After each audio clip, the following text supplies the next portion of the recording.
I wanna know what you're thinking. I'll do my 3 seconds and then we'll start. Things you can't hide. I wanna know what you're feeling. Tell me what's on your mind.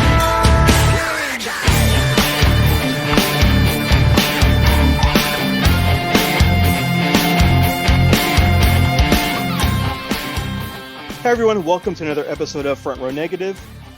It is I, your host Aaron, and Chris is not here right now. Don't know what happened to him. He got stuck somewhere. Vin Diesel stole his ride for family issues. Who knows? But he is not here. But do not fret, because I am not alone. I am joined by a guest. This person is probably the third person from the Three Beers and a Mic podcast, Three Beers and MCU, trademark patent pending. And he's also He's also been a guest on Burn Appetit. He does things off to the side, but we're not going to talk about that. And he's also probably the third George McFly and the fourth Back to the Future movie that has not been made yet in the future. So welcome, Ramy. How are you doing? Yeah, my hair is getting really close to what it looked like in Back to the Future. This is what I call my mop top. So yeah, George McFly in Back to the Future 3, I dig it. What's up, dude? Thanks for having me on. I am the third member of Three Beers and a Mic. We also have Adam as well. I don't think he's been on your show yet. And well, we usually like people to talk on our show, and yeah, he doesn't say a lot, I know. But that's what keeps him mysterious. Like, we told him your mysterious sort of voice and your mysterious sort of presence, where you kind of only talk every 15 minutes, could make you a fan favorite. And so far it has. So thanks for having me on. I appreciate it. It's no problem. No problem. I've known you and your crew for a while now. We've hung out, or I've gone to your house for Halloween parties. You have. We've hung out. We kind of didn't really hook up a lot at the Royal Rumble this last year. No, that was we sat kind of close together. Yeah, we sat kind of close. Yeah, which was cool. I know I had you guys come out for my wife's birthday. Yes. Which was really nice. Yeah. We did the wife's birthday, and then we saw y'all at St. Patrick's Day last year. That's correct. Yeah. At the big pool party. Yep. That was right before everything shut down, and we haven't seen each other in a year and a half. So we've all been hermits. Yeah, actually, my hair was much shorter then, and it's kind of grown out. This is almost the longest I've ever had it. Have you not got a haircut since last March? I haven't got a haircut since May 2019. Oh, smokes. That's 2 years. Yeah. I've wanted to get a haircut. I just don't trust people who have been rehired at certain barbershops or certain haircutting places. So it's long, and I'm annoyed by it, and I want to get it cut. I want to get it cut. I'm used to it being shaggy and short, not tied back constantly. So that's awesome. I know the feeling.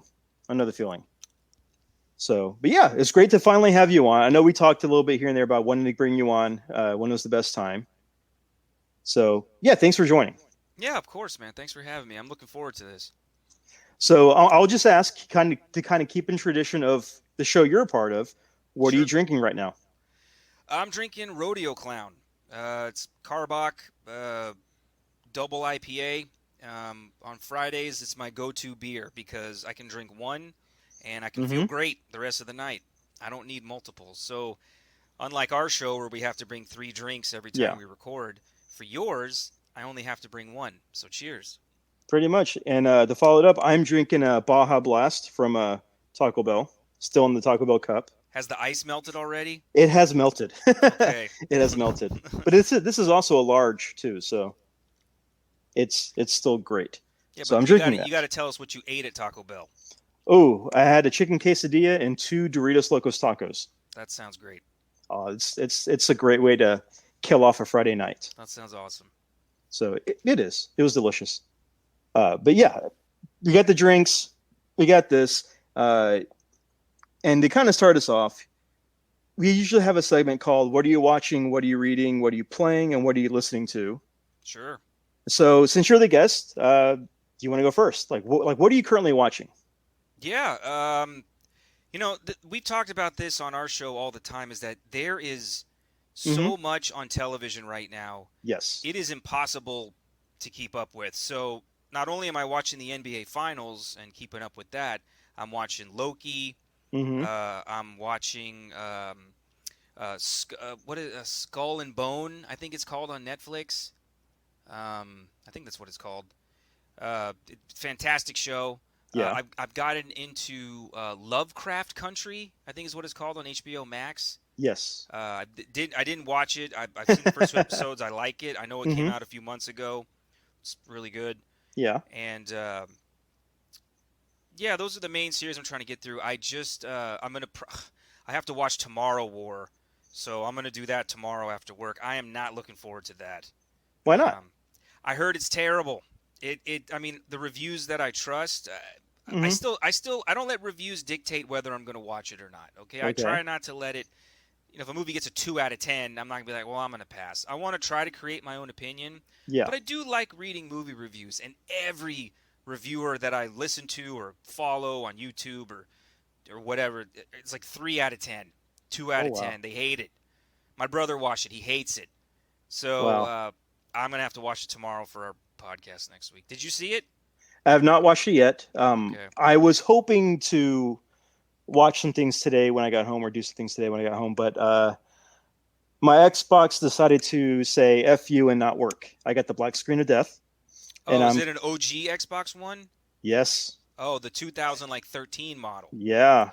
Hey man, that lasted 8 years. That's not terrible. So I'm hoping that by unplugging it and everything will work. But I want to watch stuff this weekend. Yeah, I got a lot of stuff I want to watch this weekend. But Loki is great, and I've been keeping up with Loki, the show. I've been loving it. And this past Wednesday's episode was it was so great. So many Easter eggs in the background. So many Easter eggs. Yeah, it was. I had to watch the episode twice. It was that good.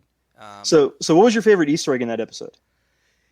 I don't know how I missed it because it was such a big thing. But Yellow Jacket's helmet, Yeah. like giant sized, is Yeah. in this realm that they're stuck in. And I don't know. I noticed it on the second time watching Mm-hmm. it, and I'm like, okay, so there's a variant timeline where Yellow Jacket actually could grow big, and Yes. this is his helmet that's just sitting on the ground. I thought that was awesome. But I think most people who saw the Easter eggs in the show liked the Thanos helicopter. The helicopter. I'm assuming that was most people's favorite because It that probably was was. I think that the was pretty top cool. two. I think the top two was the Thanos helicopter, and then the Thor frog. Oh yeah, Throg, that was awesome. Yeah. It was quick though. It was like 1 second and you'd missed it. So you Mm-hmm. had to. I mean, because they went to some underground bunker and the camera was kind of panning down, and then you see Yep. like this green guy in a jar. Well, you see Mjolnir, and then And you see you see Thor's hammer. Yep. Thor's hammer, then you see Throg. Hmm. But for me, the best Easter egg was the video game Polybius and Yes. the bowling alley. That was awesome. Yes. I mean, dude, it was crazy, and it just for fans who like that type of stuff, I didn't think it was overkill. Mm-hmm. It was a way for them to fit in a weird thing like a frog Thor and a Thanos copter into the MCU universe. You'll never see those things again, I don't think. But what a great way to kind of just chuck it in there and give something to the fans. It was great. Really cool. It was great. Now, did you catch the dad joke in that game? In that episode, there was kind of a dad joke. Well, when Kid Loki sat on his throne, he was the kingpin Okay. because it was the throne built out of bowling pins. Okay. I didn't get that. That is cool. Man, I watched it twice and I missed that.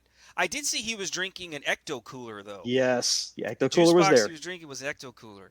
Yes, And I pointed that out. I was like, "Oh my god, he's drinking Ecto Cooler." And my wife asked me, she goes, "What is that?" I said, "Oh, it's this old Ghostbusters High C fruit juice from the 80s. It's, 80s and early 90s too, because I had it all the way up until I think maybe 5th or 6th grade is when I stopped getting it.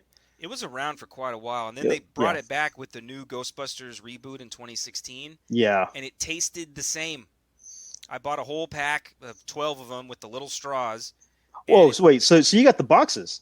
yeah, they brought out the boxes and the cans. I had a case of the cans. I Yeah. did have a case of the cans, which was again so delicious. It was great. You put it on some ice. and put a glass in. Oh my gosh, the greatest. But yeah, they did have a run on the boxes, um, and they were wonderful. I saved two of the boxes. I emptied them out just for nostalgia. So yeah, So with the Loki show, I'm hoping that they pull Rick and Morty, and we get a re-release of the Ecto Cooler in the boxes again, sure. as well as Josta. I think you're gonna get a Justin. Yeah, I think you're gonna get a re-release of Ecto Cooler when the new Ghostbusters film comes out. I'm almost Probably. positive you Yeah, will. that's more likely to happen. But Yeah, for sure. I want Josta. I want that to come back. Sure. That was an Josta, awesome man. drink. That's That great. wasn't that was an awesome drink back then. So, but so other than Loki, you mentioned Lovecraft Country, hmm and you mentioned other things. Has there anything other thing that's been on TV that you've been kind of catching, or you've been wanting to check out, or?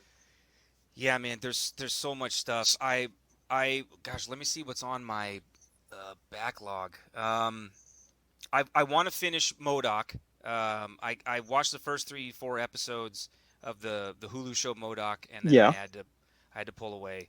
Um, I want to get into um, oh gosh, there's a show on Amazon Prime that stars Stephen Amell's brother, where he dies and goes into some digital heaven. Do you know which one I'm Okay. talking about? I think I remember seeing the commercial for it. I don't remember the name. I don't remember what it's called. Are we allowed to look up stuff on your show? Yeah, go ahead and look it Okay, up. because we're not allowed to Google on Three Beers and a Mic. Uh, but I'm gonna look this up because I want to get the Well, show right. on our show, we'd rather be correct than assume. Sure, I So, understand. but I'm surprised that the first thing that you didn't mention starting next week was it next week or in 2 weeks? He-Man on Yes, Netflix. July 23rd um, is when the new. Oh, it's called Upload. Yeah, that's it. Yeah, Upload. yeah. July 23rd, everybody. That is 2 weeks from today. It's Friday.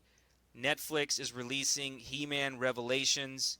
It is a continuation of the original 80s cartoon, and it's going to finish off the story of, Skeletor trying to get into Castle Grayskull, obtaining the Sword of Power, yada, yada, yada. So I cannot wait. I cannot wait for that show. Kevin Smith is behind it, and he's got great voice actors coming in to do the voice work for this show. Hmm. And the trailers have all been super fantastic. Great music they're choosing. I love the animation. It's going to be awesome. I can't wait. Yeah, the soundtrack has been great so far, and the funny thing is that the song that they use, "Holding Out for Hero" by Bonnie Raitt, has been in Loki. It's been used for He-Man. It was used for the Guardians of the Galaxy game trailer. Yeah, it was all three. It's that song's getting a lot of play right now. It's getting a lot of play all over the place, which is great. It's a good song. But for me, every time I hear that song, I keep thinking of Footloose. So, but that just kind of dates me on how old I am. I love Footloose, man. That's a great movie. It is a good movie. I watch it at least once a year. It is a good movie. Yeah. Do you like Dirty Dancing? No, I do not. Okay. But I do like Roadhouse.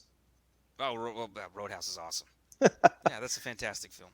I do like Dirty Roadhouse. Dancing is like a guilty pleasure for me. I saw it so much growing up Mm-hmm. because my mom always had it on in the background that I kind of know the movie just by heart, and I watch it for nostalgia. I don't hate it. They made a sequel, Dirty Dancing 2: Havana Nights.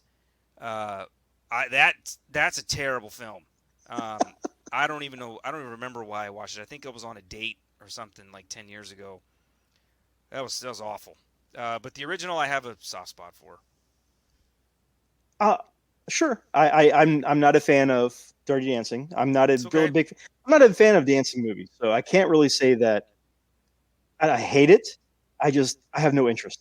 Okay, I, that's fine. I have no interest. So, uh, have you okay? So, like, have you read anything, or have you even played any? Have you been playing anything lately? Absolutely. I used to be super into comic books. I stopped collecting those about 6 years ago, so I don't read comics anymore. I still follow them, and if Moon Knight releases a new run, I definitely pick it up. Uh, Moon Knight is my favorite superhero. Mm-hmm. Just in case we need to reiterate that. He always has been since I was a kid. I always thought his costume was really cool. Hmm. And I like the fact that he's a character that usually goes out at night, but he's just like bright white, and he wants his victims to see him coming. He's Yeah. not in the shadows, he's not in the darkness. He does that on purpose because that instills fear, because you know that he's coming after you and you can see him, and Yep. it just creates that intensity. So it's fantastic storylines and awesome character arcs, and I can't wait for the Disney Plus show to come out. But I have been playing some video games. I've been currently playing Resident Evil 8, which is an awesome game. I've been playing some Mario Golf, which came Okay. out on the Switch recently, which is another great game. I've also been going back into my catalog and playing some older games, especially on my PlayStation 2 and original Xbox, Hmm. that I never beat. Um, there was a Punisher game that came out on the original Xbox in like 2005. I Was don't know if that was that also for the PlayStation 2 as well? possibly. Okay. I don't think it was an Xbox exclusive, but I heard the game was really fun if you kind of like that cheesy sort of action. Hmm. And I've been playing that recently. Great game. You can torture people, and That's uh, it. That's the one. Yeah. yeah, it's really really cool. The action's pretty fun. The shooting mechanics are a little weird, but I like the story. I like the gameplay, and I just never beat it. I started it, never finished. In PlayStation 2, I've gone down the rabbit hole, which I know I shouldn't. There was an RPG that came out a long time ago called Xenosaga, Yes. and Yes. they made parts 1, 2, and 3 on the PlayStation 2, and I beat the first two parts, and I Hmm. never beat the third one. So what I did was I went to YouTube. I watched like a 2.5 hour movie of the entire story so that I could remind myself what the hell was going on in this game. And then I started part 3 about 2 weeks ago, and it's an 80-hour game. I regret my decision immediately, but I'm gonna beat it because I beat the first two. I bought Uh-huh. the third one, and I never even played it. So I'm gonna beat Xenosaga 3. Well, that's good. Well, Yeah. I mean, How that's about dedication to finish it. it's yeah, because I've got these games sitting on my shelf that I've always wanted to go back to, and I have time now, and I'm ready. How about you? What are you playing currently? Uh, kind of a mixed bag of stuff. I switch on and off between. There's a game called Second Extinction that is like Apex, Okay. and you can kind of get up to a team of three or four. I think four. Each person has different abilities. Each person has a different weapon set, but you're dropped into an island that's just full of dinosaurs, Oh, that sounds like cool. crazy dinosaurs, like smart raptors, giant raptors. You got a T Rex running around. You got Triceratops, and you do like little mini missions, or you do survival mode where you just go around setting up antennas, fixing crates, stuff like that. But there's dinosaurs everywhere, and it's really fun. The mechanics are simple. It gets really challenging if you're playing by yourself, and it still says it's in beta mode, Oh, but it wow. is a lot of fun. It's free with Game Pass, so if you have Game Pass, definitely download it and check it out. It's a lot of fun. I've been playing that. I downloaded a game called Rain on Your Parade, which is basically it's like a chaos maker because the graphics are very like Paper Mario ish, where it's like cut Oh, out sure. that I style. totally got you. But Yeah. you play a cloud and you rain on people to cause things to happen. So like one thing is like cause a car wreck. So what you Okay. do is you lightning bolt a car to make it miss a certain spot and ram into another car, which causes a wreck. Oh, that's cool. So you do these little things, but then they throw in like these references to other games. Like one of the stages is you're at an oil refinery and you have to sneak around people to get to the end of the stage to cause a fire, which is very Metal Gear Solid like. Then there's a bonus stage which plays exactly like Doom when you're a rain cloud shooting water at people. It's very kid friendly. It's got a lot of just stupid funny dad jokes in it, uh, and it's just a lot of fun. That sounds And fantastic. I want to check that out. it's on Game Pass. It's on Okay. Game Pass as well. And then I just beat it the other day. Battlefield 4, the campaign for that, because that was just added to Game Pass. I downloaded that, played it, uh, and I can kind of see why people call it the Call of Duty ordered from Wish. Uh, it has its moments, but it's not Call of Duty. But it tries so hard. It really does. Do you still play like multiplayer Call of Duty or Battlefield or Fortnite or I guess Apex you're playing? I Do you play still enjoy Apex. those games I, in the I, in the I multiplayer mode? Yeah, in the multiplayer. Yeah, I still enjoy Apex when I do play online. It's still a lot of fun. Uh, I think the worst of it is when you get those people who are, you can tell they're Twitch streamers or they tell they're streaming, where they're trying to do certain tricks or trying to do certain type of gameplay to record and to show to their fellow viewers, and that's just annoying. That's just really annoying. Uh, but I do need to get back on playing with more friends on that one instead of just jumping in as a rando with other people.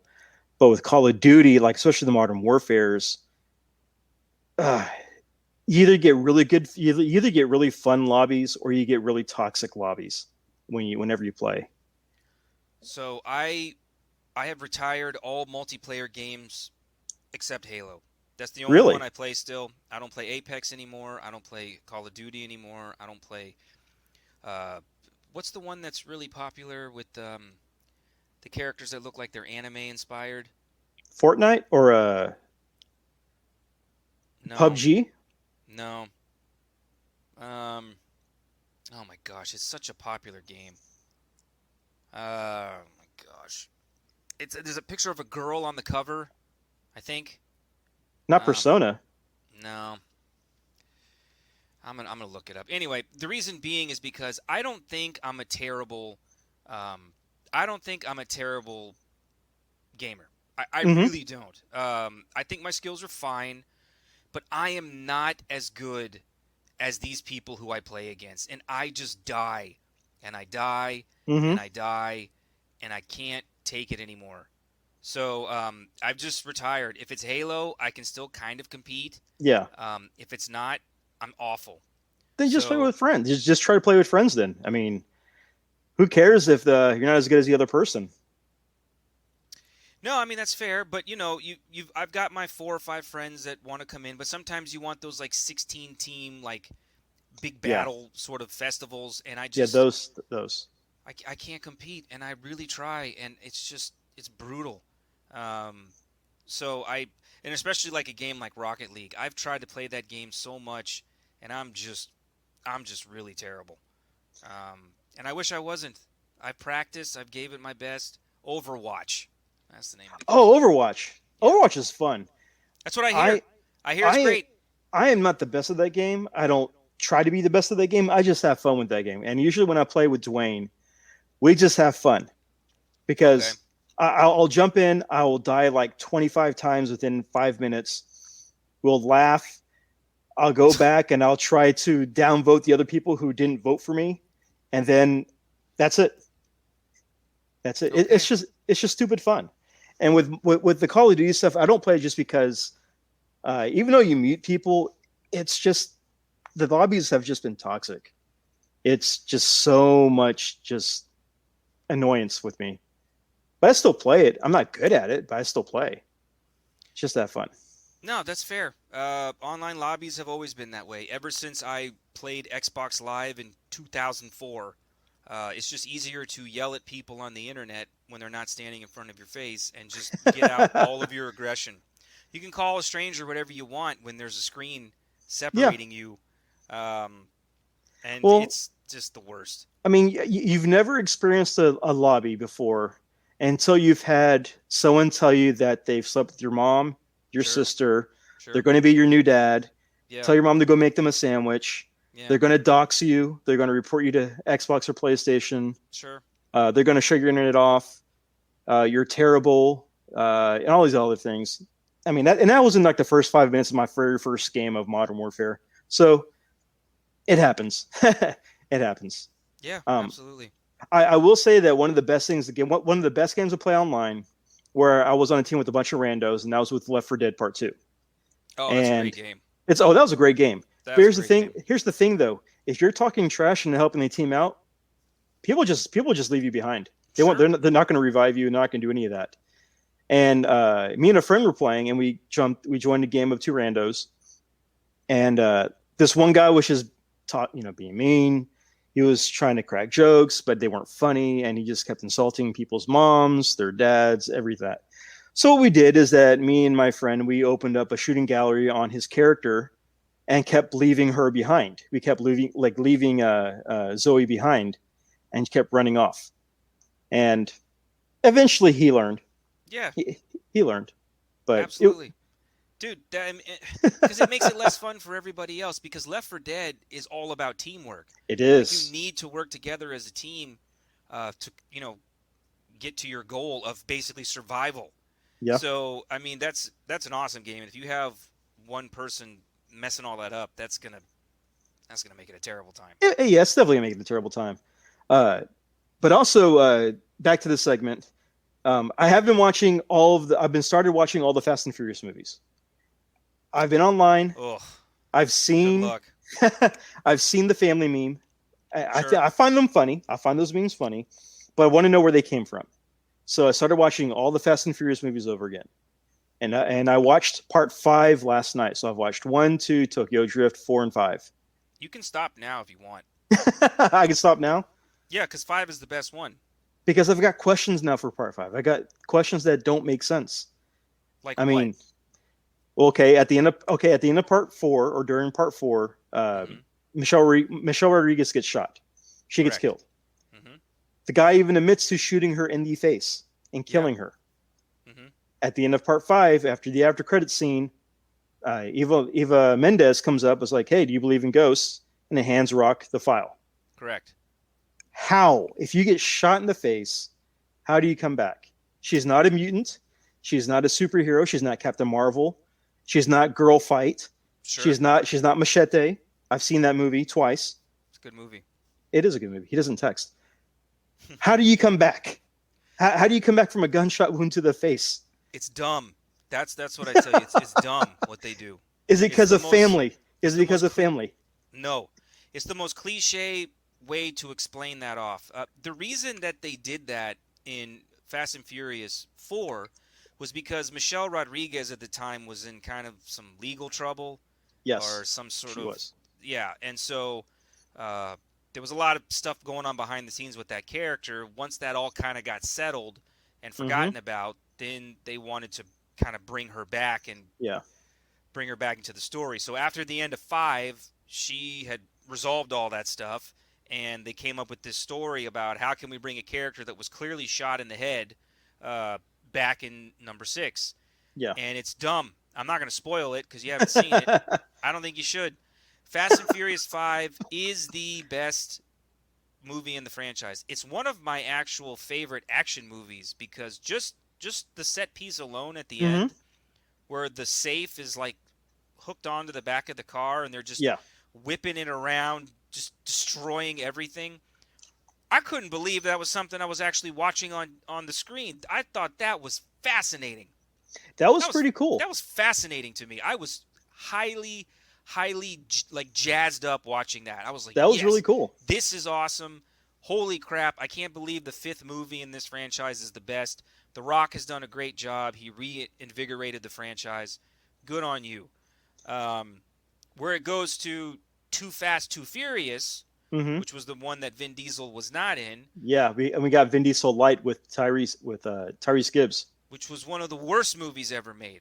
That's in my top 3 worst films ever. I hate that movie. Yeah. And so far, I'd like to hear your rankings. You've seen 5. Do you have a worst and do you have a first yet?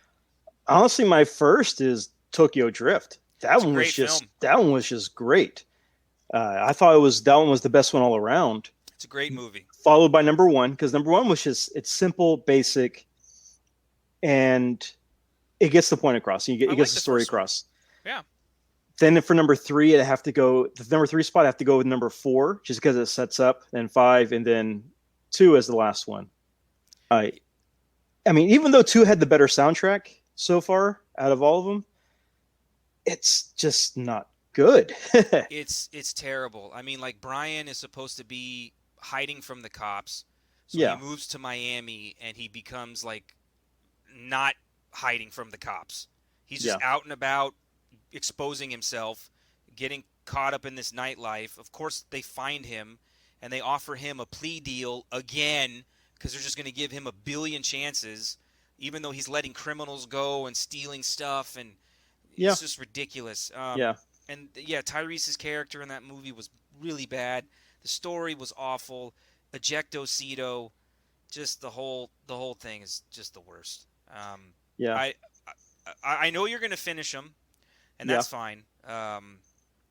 If you listen to our review of Fast 9 on the podcast we released about a week ago, wasn't the best movie I've seen. Well, and I'll just leave it at that. For that, I did listen to the episode, but I skipped through the review. Sure. So, because I didn't want to get spoiled. That's completely fair. I can just tell you I didn't like it. That's all I'm going to say. But I'm also curious because the movie goes from illegal street racing in California, yeah, all the way to worldwide espionage and super spy fights. It does. Like, how does that happen? They just at some point they decided to do CGI races and CGI stunts and make everything just green screen. Yeah. Like in Fast and Furious 4 when they're driving through those caves, that is clearly not real. It doesn't even look real. It looks like you're playing a video game. Yeah, it looks like you're playing Need for Speed. I'm not saying it's possible to drive a car through a cave, but I'm just saying, like, what they did, like the drifting in Tokyo Drift, that was great. Yeah, the parking garage scene was great. Yes. The drifting down the mountain was great. Yeah. And those cars were doing those stunts. Not down a mountain, but the people performing those stunts was not a computer. Yeah, it was the people. actual person, and that was wonderful. Yeah. And like I think with me, I get a lot of flack for watching the Godzilla movies. I'm a big Godzilla fan. And I know when you're going to go watch those movies, and there's over 30 of them, that you're going to watch the fights and you're going to watch the monster destruction. You're not going for the storyline. You're not going for the human element. You're not going for any of that. You're going to see the monsters and you're going to see the fights. Sure. With Fast and the Furious, you're watching it for the cars and for the car chases. That's it. You're not watching it for the element, the human element, the storyline, the revenge plot, any of that stuff. You're watching it for the cars. Yeah. And when they have the actual car stunts and the car crashes and all the other stuff, that's really cool. I really like that. But at the same time, all the movies are becoming the same. It's like half the movie is Dom in his garage working on a new Charger, or Brian pulling a car from a seizure lot and fixing that up. Mm-hmm. They race, and then enter either drug lord or drug trafficker or undercover cop or undercover FBI, any of that, and it's rinse, wash, repeat. It's the car stunts. And the law enforcement keeps going back to Dom's crew, and just slowly but surely throughout the series, all of them become computer hackers. Yeah. And just they're all geniuses, and they're all just up to snuff about all these weapons that are being confiscated and military equipment that somehow they know about. And you're just watching this like, what? Yeah. Dude, there's organizations that take care of this, and all of you guys are infiltrating these highly armored bases with like tank tops and jeans. Yeah. Nobody wears body armor. No one even tries to protect themselves. Well, the thing last night is I was watching part 5 with my wife, and the scene in part 5 where they jump out of the armored car to help The Rock and his crew, or The Rock get back into the car. And Rock's crew were all wearing body armor, bulletproof vests. They were highly trained SEAL and operatives.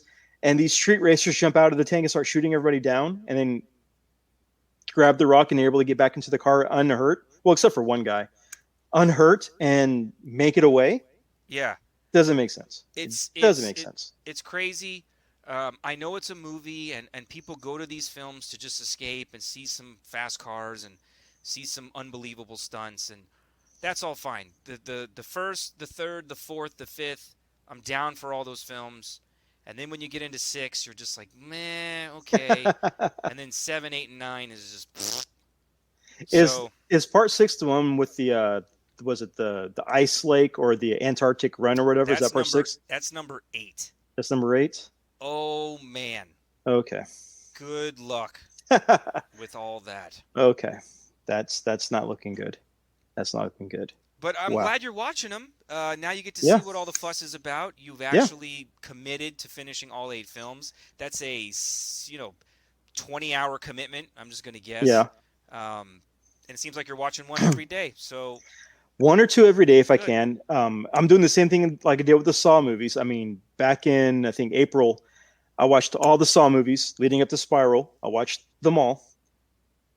Wish I can get my time back Sure. because There's overall some those bad ones there. there's half of them are bad. There's Half some of them are there's some bad. pretty bad ones.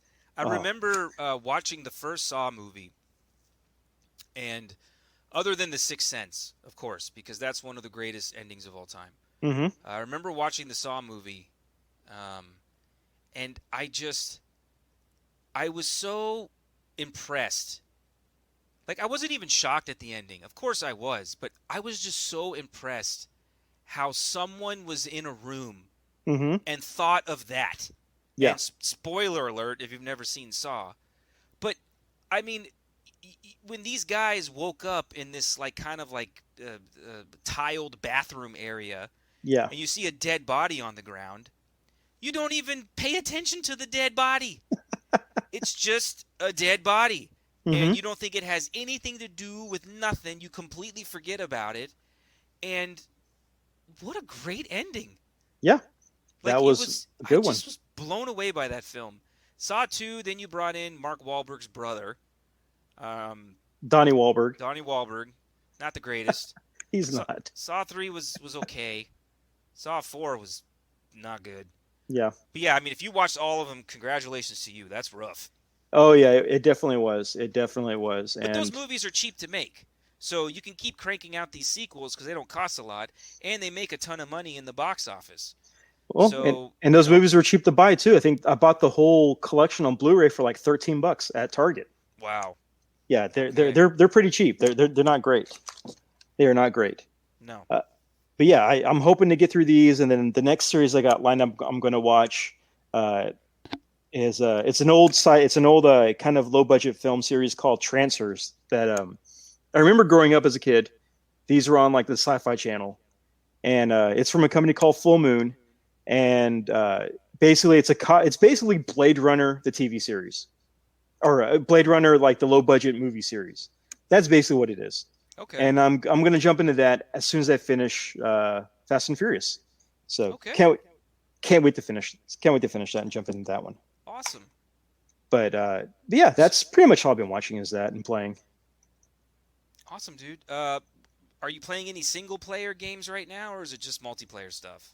Mostly just multiplayer. Single player, I guess the Battlefield campaign was single player, You but did that's just beat really that. I Yeah. did just beat that. Glad I got that out of the way. Okay. Yeah. That's like your Fast and Furious Part 6, but in a shooter mode. It's in a shooter mode. Yeah, I love Xbox Game Pass. It's one of the best values in gaming that you can even remotely have. Yes. I mean, $15 a month for Xbox Live and 100 games all at once. Yep. With like day one releases from Microsoft just being available to you. Yeah. That's nuts. It's great. That's crazy. It's great. It's great to have. Yeah. It's definitely worth it. So I know, we talked about this before, but you are a big, basically representation of the '80s with your collectibles and everything. And you kind of touched on it a little bit. We talked about, before the show with, some of your collections. And then you mentioned what you're waiting for at the end of this month with He-Man. Correct. You are a big He-Man fan. Massive. Yeah, I can see that Yeah, with that Super 7. Yeah, you see the Snake Mountain here in the back. So Yeah, the Snake Mountain. Yeah. A massive So- He-Man fan. Always has been since I was a kid. 3 years old, I got my first He-Man figure in 1984 and never turned back. So what was your first He-Man figure? It was He-Man and Battle Cat, and Castle Grayskull. Okay. It was well, my parents decided to finally enroll us in daycare because my mom was going back to work, and so in order way for my parents to coerce me into being a good child at daycare, especially when I'm around strangers for the first time, they said, when you come home, you'll have a present waiting for you. And I didn't know what He-Man was, but I just remembered that when I came home into my room after going to daycare for the first time, my dad had bought Castle Grayskull, Mm-hmm. He-Man and Battle Cat, Skeletor, Panther, which was flocked, which was Yes. awesome. I thought that was really cool. I had Mossman, Beastman, Orko, and I think Man at Arms were my figures. So I had like 6 or 7 figures, 2 cats, and a castle. And my dad put all the stickers on the castle and put together the little elevator and Yeah. put all the weapons on the rack. And he really made it look like a battle scene. And I just thought that was the coolest toy I'd ever seen up to that point in my life. And that's when I started getting into it. And my parents allowed me to get one new figure every 6 weeks Okay. if I got straight A's. Oh, nice. So when my Okay. report card came home, if I got straight A's, I got a brand new figure. And it actually pushed me to make good grades because I knew I could get my new He-Man figure if I made good grades. Mm-hmm. And it provided me a way to really do well in school. So it was a win-win for everyone. Yeah. Yeah. That's really good. So guy asked the question now. Mm-hmm. Your collection when you were a kid versus Yes. the collection you had now. Are they about even? Or do you have more now than you had then? So my vintage He-Man collection is 80% the ones that I owned when I was a child. Really? They are the same figures I had when I was a kid. I'm very fortunate that I do not have that story that so many people have when they grow old, is Mhm. that their parents sold their huge basket of G.I. Joes for $5 in a garage sale. Yeah. Or their metal Transformers G1, were sold, for $1 a piece or donated to Yeah. Salvation Army or whatever. When I grew up and I was about 10 or 11 and I kind of started getting out of toys and was more focusing on video games, my mom went into my closet, packed up all my toys, and stuck them in the attic. And she never sold them. And I told this story before, but what got me getting back into action figures was I was 16 years old. I just got my first car. Mm-hmm. The first place I went was Taco Bell. Okay. And at that time in 1997, the original Star Wars trilogy was being re-released in the theater. Yes, Taco it was. Bell was doing promotions for the original trilogy, and I got a large drink, and it came in this really nice hollow foiled Darth Vader motif. I remember And that. I just thought it was the coolest thing. I'd never collected Star Wars before, but I've seen all the movies. Mm-hmm. And I just thought this cup was so cool. And then I noticed that they were selling children's toys in their little Taco Bell child's meal. Yeah. So I bought that instead of an adult meal. It was a little Boba Fett in the ship. Yeah. And I just brought it home and put it on my desk. Mm-hmm. And about a week or two later, I went to Toys R Us and was looking around, and I saw all these Power of the Force figures everywhere. Yeah. The ones where Luke was really buff, and I remember those. I'm yeah, missing everyone those. was like really muscular, and I bought a couple of those. And my mom walked in my room one day. She brought me my laundry, and she's like, "You have these figures that are not opened. You're hanging them on your wall. What's that about?" I said, "I don't know. I'm kind of getting into toys again." And she goes, "Well, I have all your toys from when you were a kid." I said, "Bring them down." And she brought out everything. All my Wow. vehicles, my play sets, G.I. Joe, Dick Tracy figures, Ghostbusters, everything. She sold nothing. Mm-hmm. So my collection started, I bought a bookshelf that I put all my vintage figures on. Yeah. And I just started collecting newer Star Wars figures, and then that's just what it is today. So that's pretty cool. That's a really cool story. I was a victim of, you go away for a summer, you come back and things are gone That's because the things get worst. cleaned up. That's the worst. Yeah, and one of those was my Castle Grayskull and a Oh. lot of the He-Man figures. Oh, Yeah, a lot of them. And basically for me, I had a mix. man. It was a mix of He-Man figures and Ninja Turtle figures. Those were the two big mix. Ninja Turtles was big for me too. And I go to visit the grandparents for the whole summer, come back, and all those toys are gone. That sucks. Yeah, it wasn't fun at all. That was not a cool feeling. But luckily, I've been able to find some here and there that the ones that meant the most, like the Buzz Off I have. That was actually the very first He-Man figure I ever got was the Buzz Off. Then next was Fisto, and then it was Fisto, Buzz-Off, Cyclone, then Battle Damage He-Man, and then Battle Cat. Yeah, Battle Armor He-Man is, I think, most people's go-to He-Man. Mm-hmm. When they got a He-Man figure and you had the OG and the Battle Armor, people Yeah. went to that one. And then, if you remember, Flying Fist He-Man came out late in the line that had Yep. the vac metal armor. Yes. Then that became my He-Man because that dude was shiny and he had these really cool weapons and I Yep. loved his outfit, and that guy became my go-to He-Man. He came out later in the line. I still He did. have him, and He did. he's the centerpiece of my collection. He's right there in the middle. Yeah, like, yeah, he was really cool. But you just remember all these He-Man figures coming out. Mm-hmm. They were, and I had so many of the weird, wacky characters that I never even saw in the cartoon because the way the cartoon aired for me was that when I would get home, I would either catch the last 10 minutes of He-Man or I would miss it completely. Okay. And it was difficult. But I had like Grizzlor, and I had Mantenna, and I forget his name, but it's like this little ant character that you could like rearrange the body parts to make different versions. It's Modulok. Yeah, Modulok. Yeah. And I had all these. That was a great toy. It was. That was a great toy. It was really cool. Yeah. But I can never see the cartoon to see the character because always missed the show. I always missed the show. And those characters were part of the Horde. They were on She-Ra. Yeah, they were. So you had your He-Man and your She-Ra back to back, and I think they were on around 3:00 or so.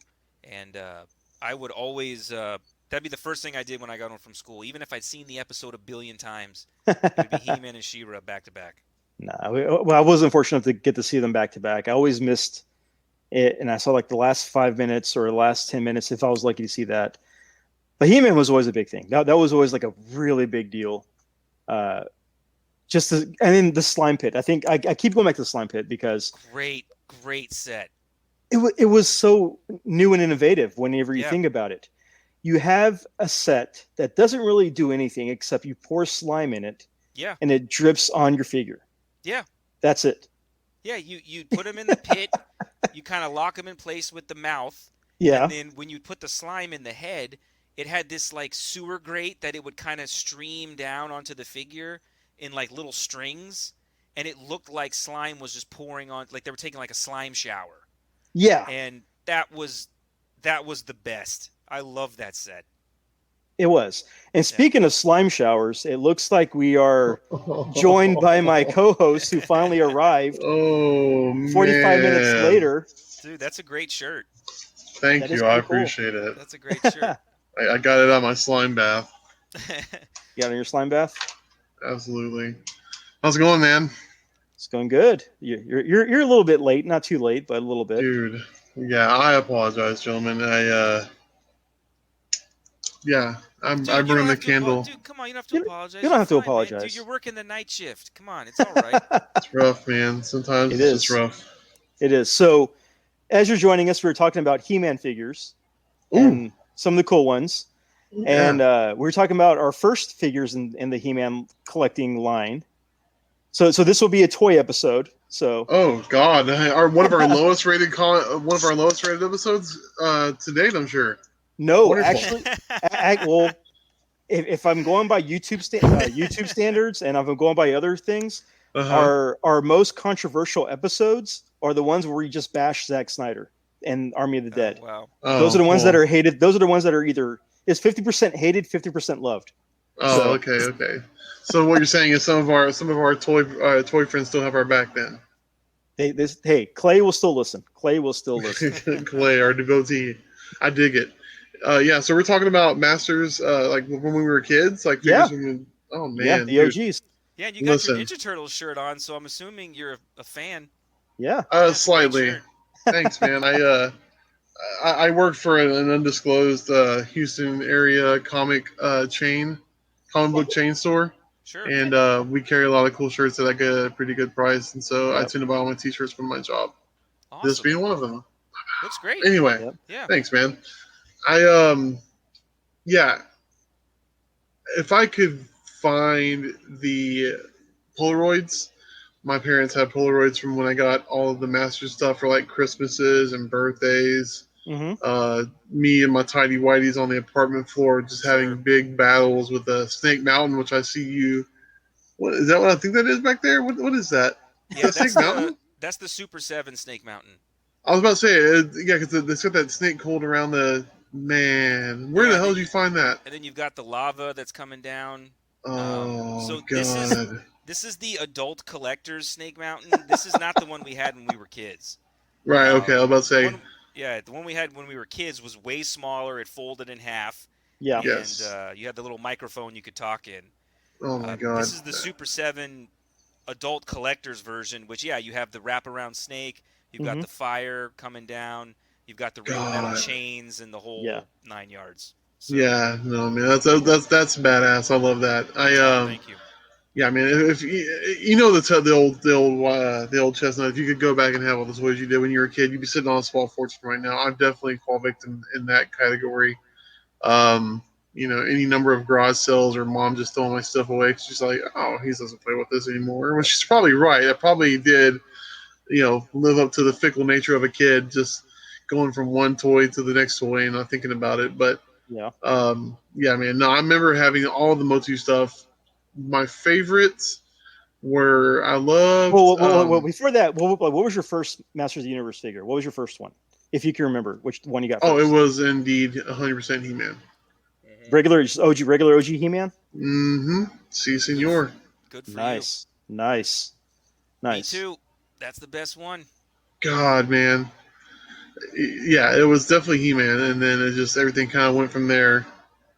Just caught fire. And we were talking about that before you came on. Is that the story that I hear just all the time, which breaks my heart? Is I went away to summer camp. I came home, and my mom sold my basket full of GI Joes or Transformers Generation 1 figures in a garage sale for $5. Yeah. Oh. And then you don't really, at the time you're like, man, you sold my stuff, like you didn't even ask me. But then you're like, well, I guess I wasn't playing with that anymore. But then as time goes on, you're just like, not just the monetary value of that, but the memories. Yeah. I was telling Aaron that I was very fortunate because my mom, when I was around 11 or 12, and I really just got into video games and I wasn't playing with toys as much, she just gathered them all up and put them in the attic. And when I was 16, 17, and I started collecting again, I just asked her one day, do you still have any of my toys? And she goes, I have them all. Oh, my God. She had my Alf doll. Oh, my God. That's awesome. My plush Alf doll. She still kept that. All my carrying cases and figures and stickers and everything, weapons. And I was so happy that she kept them. So 80% of my He-Man vintage collection are my original figures from when I was a kid. Holy crap. So I just had to fill in the gaps over time and try to get that other 20% that my parents never bought me. You're lucky, man. Your mom is the Nick Cage of moms. She's the greatest. A master of the universe protector. And so you were very lucky in that nature. Yeah, she's I thank her for it all the time. Yeah, she is. Saved me a lot of heartache. Yeah. So Chris was about to kind of name something out, and we'll just kind of round table this. What are your top 4 favorite He-Man figures? The ones that you had. What are your top 4? Is it Ramy or am I going first? I can go first if you want, but please go ahead. This is your show. Yeah, Chris, go first. Tired AF, go first. Yeah, you have no idea. Guy. We're gonna make him think. Jesus, yeah, that'd be my my master's name would be Tiredor or something like that. You know what I mean? Tidor. Tiredicus or something like that. I don't know. My top 4. These are and it's not just it won't necessarily be heavy hitters. It'll be the ones that you immediately went straight to in the toy box that you knew were your MVPs of whatever scenario you're about to have. Obviously, He-Man was always part of my my stories. I could not have him, and for whatever reason, if it wasn't Skeletor, it was immediately Faker. Oh, great! Okay. Yeah, because Faker was just like the antithesis. You know what I mean? As a kid, you didn't really know this whole storyline. You just knew that you had a good He-Man and a bad He-Man. Yeah. I mean, let's be honest. We weren't really into the lore of the story you, and how many of those comic books did we keep when we got the toy? And you know what I mean? Like I know I threw them away or tore them up. Yeah. So Sure. I didn't know what I was dealing with. But Faker was going to be 90% of the time the guy I went with for the head villain. After that, Ninjor. Yeah, that's a great one. Sure. You can't go wrong. It's a freaking ninja. Every toy line that has a ninja, you name it. G.I. Joe. Who comes to mind? Oh, Yeah, Snake Eyes. yeah. Snake Eyes. You Snake got a whole Eyes. freaking Ninja Turtle set. You know what I mean? You got obviously God, what else? Yeah, I sit here and say that. Thundercats is kind of based all around that. I mean, you got uh, they all had ninja esque skills and weapons, and it's Yeah, just Panther had nunchucks. yes, Chitara exactly. used a bow staff. Tigra had the whip. Yep. Yep. And, yeah. Lino The had big sword. broadsword of Yeah, Lino, yeah, man. Exactly. Yep. Yeah. So Ninjor was always cool. I wish that I would have taken better care of him and kept him because I know he had so many accessories and we lost so many accessories. So let's pour one out for all of our weapons and Yeah. chest plates that broke and you know and all that stuff. So you had and for me, Ninjor was a good guy / bad guy. He was always kind of like the mercenary, the blade for hire, if you will. Yeah. Like Blade from the movie, which I think is one of the severely underrated characters from the Masters movie. That I wish I would have had that figure when I was a kid because he looked cool as shit. But that's did. a whole other thing. He's a great figure. He's cool as hell, man. Yeah, he's a great figure. Working in this industry where people sell toys, I've had him come through a handful of times in collections and been real tempted to buy him myself, but it's just so expensive. He is. Yep. Ridiculously expensive. Unreal. I would say then probably going to have to go with Man at Arms. Okay. And it's low hanging fruit, right? But It's all right. you know, if we're only picking four, those would be the four I would have to say. And I don't count the cats because, your Panther and your Cringer. Or Cringer Battle and Cat. stuff like that, Battle Cat. Those were just kind of like accessories. Yeah. You can't have one without the other. Like you can't have He-Man without Battle Cat. Absolutely. True. All right, Ramy, That's awesome. you go. What's your top four? Yeah, my number 4 is Rio Blast. He was the guy who he was the guy who had the guns on the arms and you could like bring down his knee pads and he had little machine guns on there and he had like this backpack that you could put over his head and it was like two turrets. That figure when I got it, I was like, it's like this cowboy sharpshooter dude who That's gonna look like Chuck Norris, right? Yeah, he had the mustache and I thought that was the coolest figure, and oh my god, I actually, again, the one I have, I still have all the guns and the knee pads, and nothing's lost. And then his chest would come down, and he'd have like a little turret there. That figure was awesome. Number 3 is the Silver Knight Extendar. Yes, he was the guy where you could make him large, right? He was kind of like Stretch Armstrong, but he had these little sort of not stretchy, but you could like extend his feet and his hands and his head, neck, and his like torso, and just make him like a really tall like Silver Knight character. Yeah. And then when you smush that all back into its original place, he just looked really cool in his armor. Well, he looked like he had no shoulders. He was like very kind of like stiff, like stubby or stiff. Yeah. It was such a cool figure. I'm like, okay, this I remember that one. Top shelf. His shield was probably the coolest because the shield would extend out. The shield would extend out. It was like a red shield that went into like a triangle or a diamond shape or something. That was a great figure. Number 2 is Stinkor because I'm just fascinated that a toy from 1986 still smells like it did 35 years ago. That's figure still, I have my original, and it still smells like patchouli oil. That's crazy. That's the oil that they used. I looked that up a couple years ago because I was like, why does this thing still smell? Wow. And it's just a very potent oil that never loses its odor. And you smell his legs and his arms, and he still smells like nostalgia to me. Wow. That's awesome. So that's my number 3, and then my number 1 is a He-Man figure, but it's a Flying Fist He-Man. He was the one Ooh. with like the vac metal armor plate, Yeah. and he had Mhm. these really cool like gold and silver weapons. And as soon as my parents bought me that figure, that was the one that became my go-to He-Man. So he was Mm. riding Battle Cat. He was in the front with the Wind Raider and fighting Skeletor, and that was my go-to character. He's right there in the middle of my collection. He's my favorite. That's That's really awesome. cool. Yeah. That's All right, Aaron. What about you? my top 4. Well, one I've mentioned already before in this episode, Buzz Off. Uh, the the fact that you have a giant bee person, with a battle axe, and another bee helmet to Yeah. kind of go Another over his bee bee helmet. eyes. Yeah. It's just so stupid that it's funny. That one's always been my favorite. Um, then I got to go with Grizzlor, mainly Great one. because when I was a kid, I had Grizzlor. He wasn't just a He-Man enemy figure. He was also like the Wolfman. I used him as the Wolfman for other, adventures I did via like Andy and Toy Story. He was always fun. I had Fisto.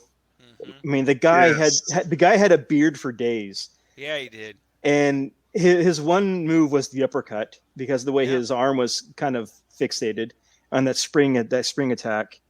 He was just, I mean, he was Thanos with the Infinity Gauntlet before there was a Thanos with the Infinity Gauntlet. Yeah. So he was just such a cool character.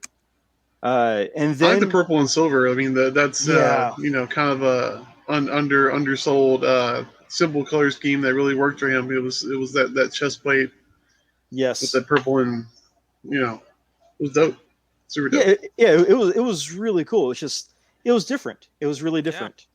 And I'm not going to choose the He-Man. I'm not going to choose the Skeletor as my fourth, just because I really didn't get those in my collection. I always got all the supporting cast, never the main cast. Oh Uh, no. So Okay. Triclops.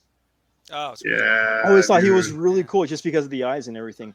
I never saw him in any of the episodes, but always just thought he was really cool. And for a while, I thought he was a good guy until I finally eventually learned that, he's one of the villains. Green is bad apparently in the Masters of the Universe timelines. Yeah, there he is. Boom. He looks so cool. He does. Yeah, he's a great character. I love Triclops, man. That's a great choice. And plus, his toy package came with like, I don't know if you remember this. It was like a green Spirit of Grayskull, like glow in the dark ring. Yes. Yeah. What? That was a extra little bonus nugget they threw in that toy package Yeah. that not a lot of people remember. Yeah. Not to mention that sword he's got there, Yeah. kind of a rarity in the fact that it was tooled and painted 2 different colors, unlike every other sword or axe in the whole entire lore of Masters. Yeah, it was green and a black handle. You're Yeah. right. Most of the weapons were like single toned color to save Yeah. money. Yeah. His kind of had like 2 tones, which was great. Unique, yeah. What makes you wonder, like, who got a wild hair up their butt to say, you know what, man? Let's just go all out and put a black handle on this green sword. Look at that man at arms, though. Man, that man at arms is pretty awesome. I was like, you know what? It wasn't until much later that I realized that there was a quote unquote variant or whatever, that it was just man at arms was the mustache, whereas the army building was the non mustached, basically. The army building was the non-mustache. Yes. Crazy. That's pretty much it. That is pretty much it. Oh, Yeah. It poor just, Dak, man. Ugh. oh yeah, he's I think he's right up here. I got him as well. There we go. Hell yeah. That is cool. That's With that's like it from that's the original? yeah, with like the plastic bat. Remember that thing that went on his Yeah. arm? That is almost never there now when people sell their collections, and it's always missing that or that crossbow. Yeah, the crossbow Or the and cape, for that bat are really matter. hard. And the cape is very difficult. Usually, when you get in collections, it's usually just the base piece. Yeah. If Zodak has his armor, that's a bonus. But usually, you're Mhm. getting like naked, sort Yeah. of just standard buck figures. Yeah. with those bunk ass legs doing this number. Yeah, the rubber band's usually broken. Like a lot of people forget Yeah. that Ninjor's nunchucks were actually metal chain in the middle. Yep.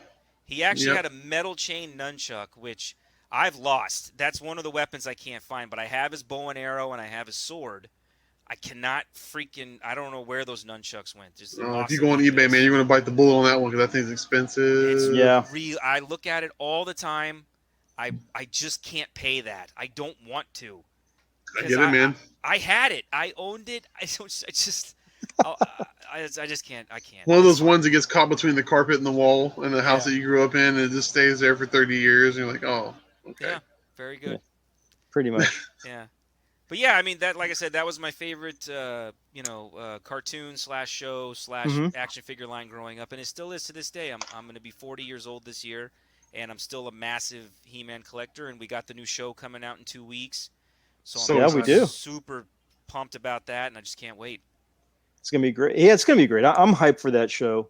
I've expressed this to Chris and to Bacon because she's also a big He-Man fan. In the original series, Orko sucks to me. He is terrible. You suck. Orko is terrible. He's the jokester. He's the jokester of the crew. But You gotta have comic Orko- relief, man. Yeah. Orko is the comic snarf. Orko is the snarf of the He-Man universe. No. Dude, look, your little sister had to have something to be invested in before She-Ra showed up, and it was Orko. Yeah. Orko was the Millhouse of the He-Man universe. Oh man, wait, what is that base there? Is that from the classics, or is that the? No, this is the He-Man Origins Orko, the new line that came out last year. I haven't seen that out in Wild at all. I had to bite the bullet and buy this off eBay because God this came damn. out in Wave 2 in like October of last year, Mm-hmm. and I had never seen it on the pegs. Never. And it looks just like the animated version. Yeah, he looks awesome. Yeah, so I paid about $15 over retail, which is fine. I don't care. Yeah, Well, that the sounds about reason right. why you never saw it on the pegs because people were burning that figure because that character sucks. No, But with the new series, Oh, I disagree, no, he's sir. cool. I'm sorry, Aaron. I can't get on board with that. but with the new series, he looks like a badass. Captain Gwildor over here. Hey, I would rather have Gwildor than OG Orko any time of the week. No, that's blasphemy. But in the new series, Chicken. the new series, he looks like a badass. Orko looks like a badass. For Yeah, what we've seen, yeah. Kevin For what we've Smith seen. said that in an interview. He said he wants to portray Orko as having gone through some stuff. That it hasn't been all like roses and rainbows for the Eternians, Mm-hmm. and that Skeletor is slowly winning. Like he's So- just piece by piece taking control, and that Orko not only has to evolve, but he also has to learn dark magic. Well, wow. I'm glad that Orko finally listened to some Fallout Boy, finally listened to some AFI, Oh, and maybe some HIM, Gatorade, man. and that he's finally in the emo stage. I'm glad for Orko. Oh, because- That's everything I listened to in high you got the school. Skelegod. Oh, dude. That's pretty awesome. Yeah. $30 freaking retail. Yeah, Yep. but You didn't when pay you $30. open it up, I paid dude, $30. this thing is disgustingly awesome. God. He's got it open and loose. Yeah. That's This Oh. thing open. is first of all, it's really cool because he's got the power sword. So Yes. they're kind of insinuating that in the cartoon, when Skeletor turns into the Master of the Universe, this is what he's going to look like. So at some point, I think He-Man loses his sword, and the Skeletor turns into the most powerful being, and this is what he Holy this is what crap. he gets. We need 2 of these, dear. You can open it. Okay. I won't open it today. I'll open it later. Dude, Yeah, open- please open it. It's fantastic. The Oh, figure okay. is fantastic. Ramy, are you a wrestling fan at all?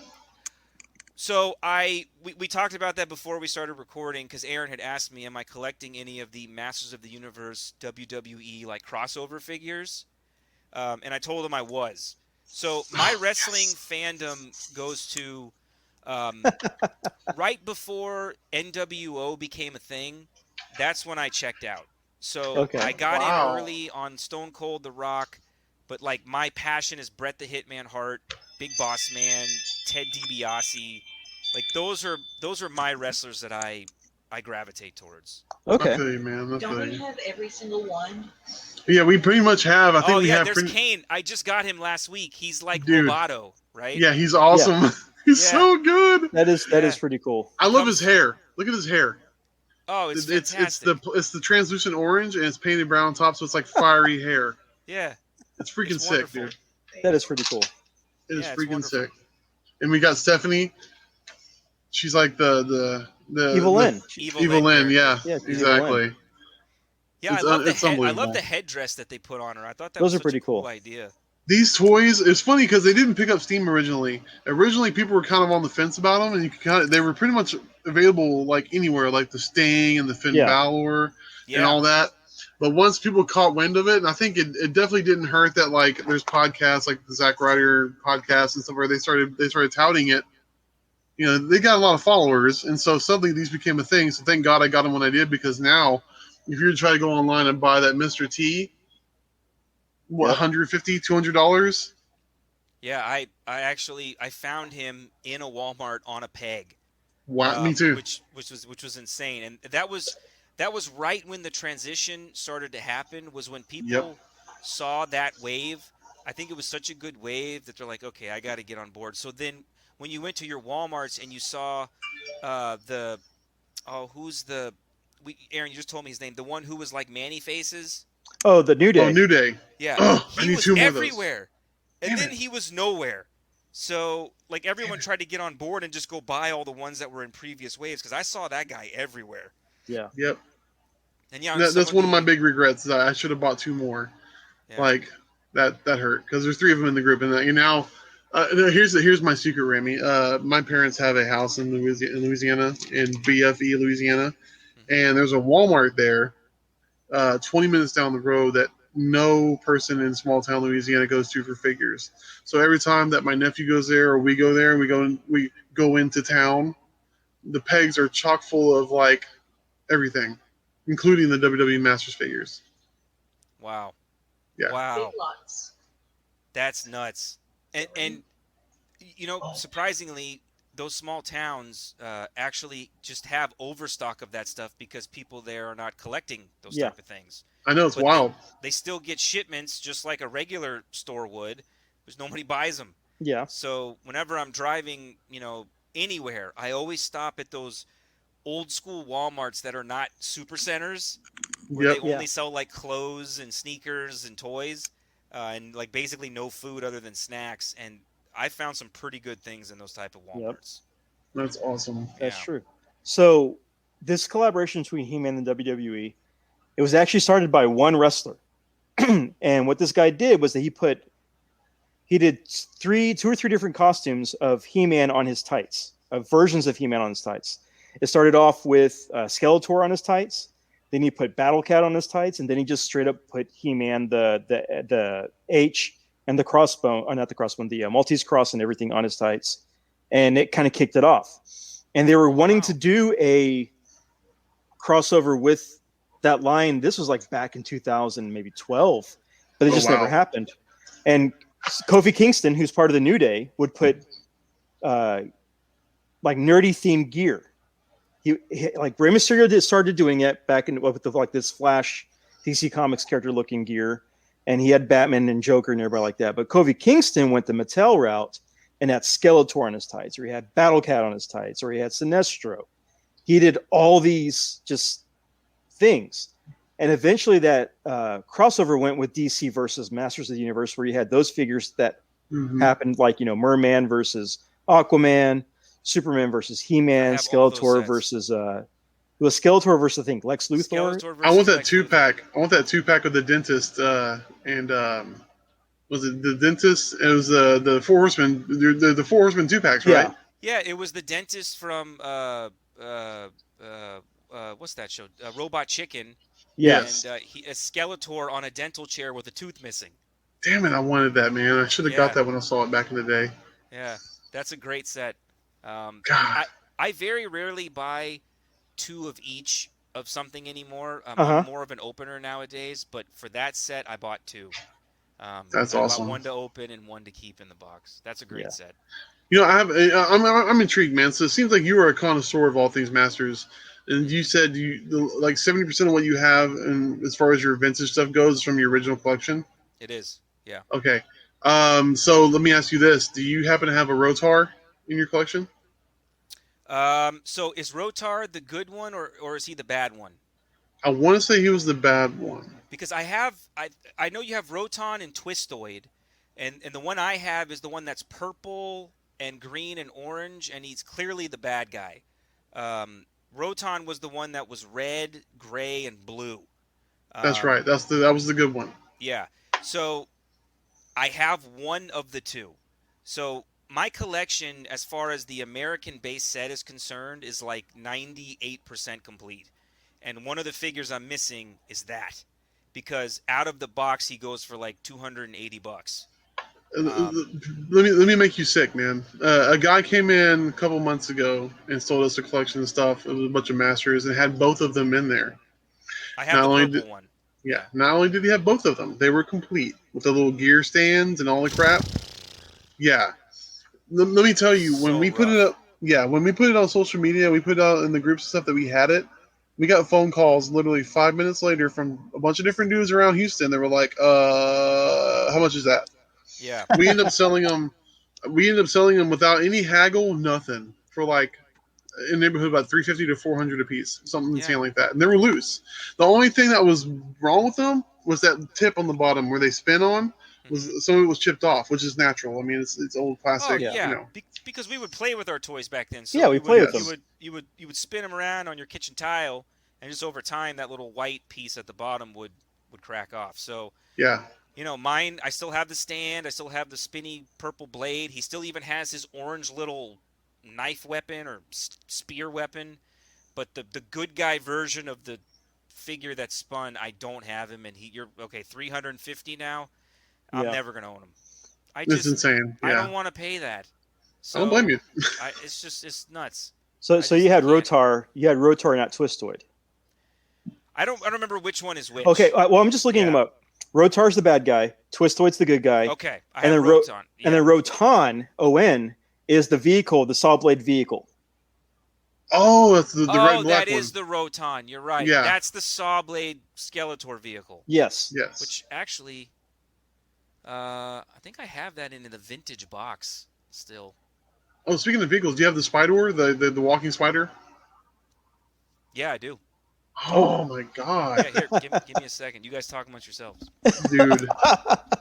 This is quickly being an episode that I showed up late on. This is quickly becoming one of my favorite episodes. I tried to get you here, early. I said, "Ah, man, I know. I'm sorry, dude. Like, I literally had to drop some stuff at my parents' house." And I was going to take the Beltway back, but the Beltway bridge was closed. I had to take the stupid tunnel, and there's traffic there. I was like, yeah, I was just destined. Oh, God. And all the legs are there? Yep. Oh, my God. Does this still work is the question. Does it still walk? Yeah, so I got the vehicle. It still walks. I have both of the pinchers and the ruby eyes, which are usually missing. I've got all the legs. The battery is not corroded. And even better than that, I've got the Horde Trooper. I was looking at that, man. That's awesome. Yeah. And then you're right. The Roton is Skeletor's like saw vehicle. Which is right there it is. Man, I had that as a kid too. Damn, I had that too. Yeah. I had that. God, man, I had both the horses too. Yeah, I had both the horses. I did have both the horses. Yeah, you had Stridor and Knight something. Night Strider, Night something. Yeah, I'm with you. Night Stallion, Night. Wow. Night Ranger. That sounds right. Yeah. That sounds like an '80s band. It is an '80s band. That sounds like an '80s band. Right. Christian? Night Stalker. Night Stalker. Sister Christian all the time. So Ramy, I got to ask now. Since the big resurgence of Masters of the Universe within the last 5 years, have you collected any of the Mega Bloks sets for Masters? I have all of them. They're up here in this corner. Oh goddamn! You got everything. Yeah. Even Castle Grayskull, like you have like. Yeah. God dang, dude! Yeah, like I was really torn on those because I think we have a few of the 2 packs of the minifigs, but I don't think we have like any of the big sets or anything.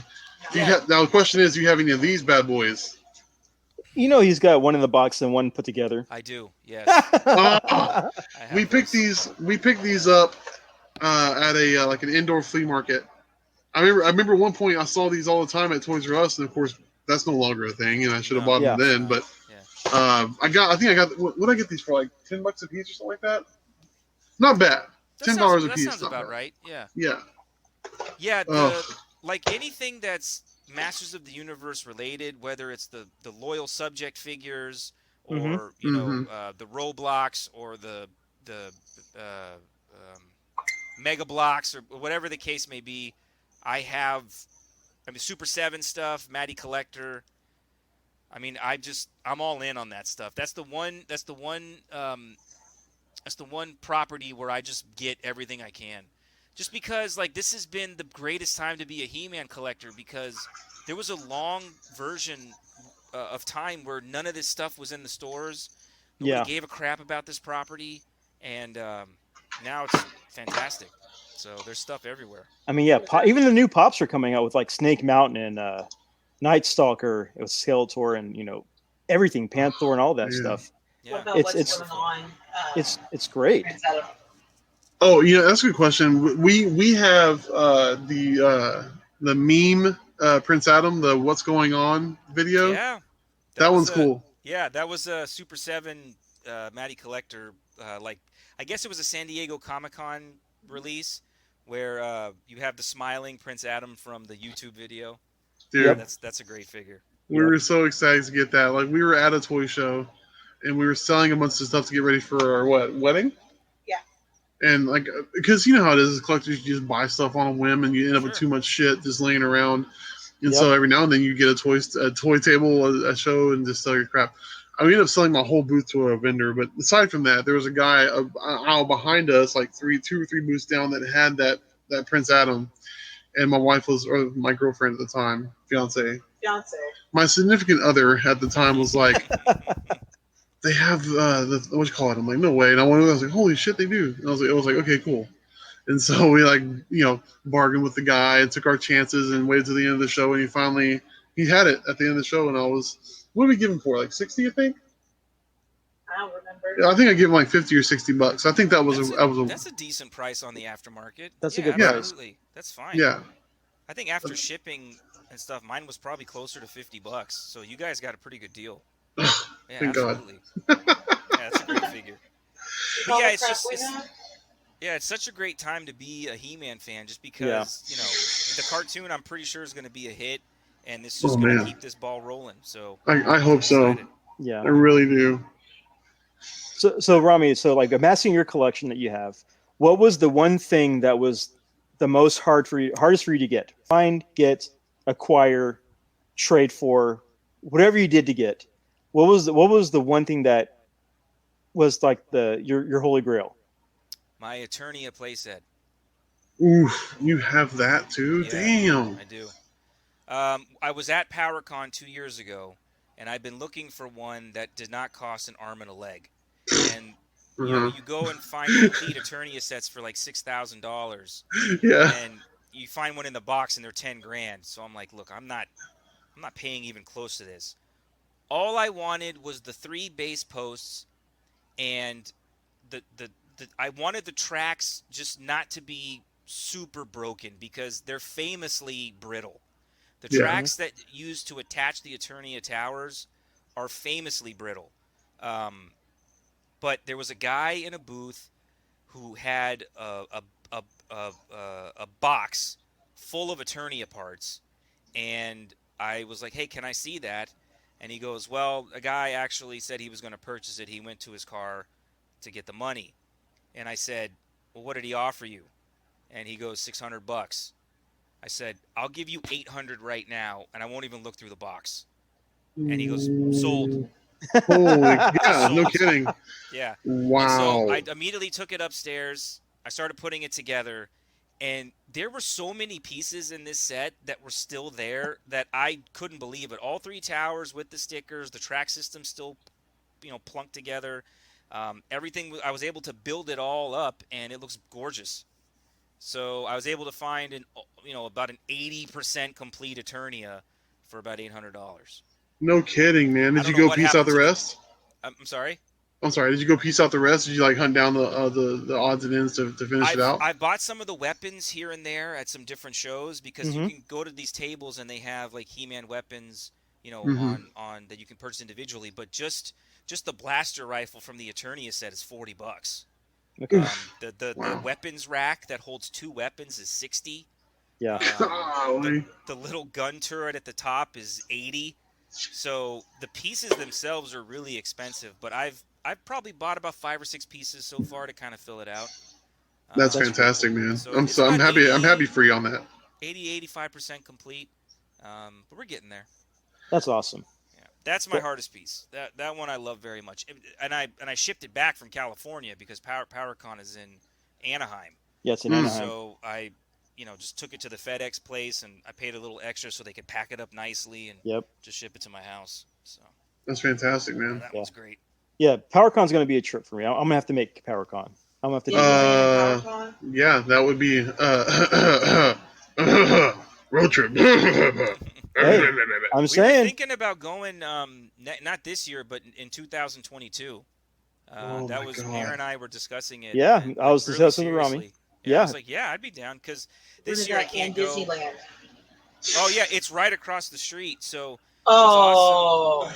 what's Holy awesome is crap. that the hotel they have PowerCon at, it's literally you can walk across the street and you're at Disneyland. Oh, Damn it. man. So we went to both. We went PowerCon the weekend, Mhm. then I took the kid to Disneyland on Monday through Tuesday. If we get extra weapons, we'll make mini ears. Oh my God. Hey, Masters mini ears. Jesus. That's awesome. Hey, come on, Chris. Power BroCon. Let's do it we're next we're year. thinking man. about it's usually in August of every year. Yeah. And we were saying 2022. Yeah. God, we'll have to. Yeah, we'll have to look at that, man. Because I mean, that's something I've always wanted to do. But it seems like everything in California is like 5 times more expensive than it should have ever been, rightfully. Like Mhm. travel costs and hotels and all that BS. It's insane. Well, here's what I'm doing. I'm selling a lot of stuff off to bank for that trip. So like the stuff I'm going to start selling at the toy shows and stuff. I'm going to start banking for that trip. I'm going to go. It's like this one thing I have right here that I'm going to like sell off and everything to try to bank for this trip. I apologize, but we're gonna have to fight about that. What was that you just showed? You son of a bitch! Oh wow, that looks awesome. Look at that. It's all cartoon turtles in their disguises. The That is NECA hot- Disguise Turtles. Target. Someone returned it at Target. Wow, I've never even seen that in the store. Yeah, I called Chris up because I know he's been looking for them. Like, hey, I found something. Well, we have a group chat with our collectors people, with the people that we collect toys with, or collect Funkos and stuff with. And I put that in, and I'm like, Chris, tagging him to get his attention. No response. So then I tag Bacon and say, hey, I found this. Does he still need it? Bacon's his wife says, I don't know. So I'm like, well, He has what's so his- much turtle crap. so I asked her, so well, what's his? Man? He has turtles. So I was like, what's his work number? And he's like, oh, okay. So I call him. This is how serious I am about finding this for him. I call his job, and I get put on hold for 10 minutes. While I'm waiting, because I'm walking around, and then I'm noticing there's this person following me, and this person had asked me, "Are you going to buy that?" And I'm like, "Well, yeah, I'm looking to see I'm if just I need to holding buy for my it." health, you dingleberry. So I have this. I sent a picture of the person to the group. I'm like, I've got this blue-haired vulture following me, who wants this turtles set. You're about to get knocked out by Fallout Boy. You better buy that box set, pal. Pretty much. by Vault Boy or by Claptrap. That's so cool, man. I have not seen that in the store. I figured it was going to be hard to find because it's was the animated version of the turtles all in their trench coats. Yes. And that's really cool. Yeah, this is why you have friends like Aaron who are looking out for you, because I'm telling you, man. Ramy, where are you from here? Are you from in town? Yeah, he's in Houston. I live in Houston. Yeah. Okay, so you probably know how the eBay /flipper /scalper game works here in town. It's just about difficult to find anything if you're not there at 6 o'clock in the morning. It is. It's very, especially the NECA turtle stuff has been so great. I've been fortunate because I've been able to find most of it The one set I was not able to find that I was really disappointed with was when they did the Turtles from the like 1993 rock and roll tour or whatever. The Coming Out of Our Shell tour, yes, yeah, sir. they made like a 4 or 5 pack of all those turtles because I think Yeah. it included the female turtle and Venus, I think her name was, and that was a Target exclusive. It was online for a little bit and it sold out in 10 seconds. And Yeah, then they had a couple of them in the stores, and I just never saw it. Good grief, man. Never even. I had that it. set. I got lucky. Wow. Because I'm jealous. Yeah, dude, the Target by where we're at is notorious for flippers. Like, you might as well forget it. Like, of course, I'm stupidly optimistic, and I'm a romantic in that way. So I like to go in anyways, even if it's self-deprecating. I like to look at the shelves just to see what I could have had. Yes. And when I went in, there was like 4 of those sets on the shelf, and then all my gosh, 4 of each size of the T-shirt swag box with like all the ticket and the bag and all the lanyard and crap. And I was like, yoink! And so I grabbed that, and I kept messaging. Who else did I grab them for? Did I grab you one, Aaron? You got me. You got me the box, like the Funko box that had like the shirt, the tickets, Okay. the guitar picks, all that stuff like that. You got me that. I ended up being late to work because as soon as I messaged the people I knew who needed it, and they wouldn't get back to me. I'm like, well, I can't freaking be here all morning.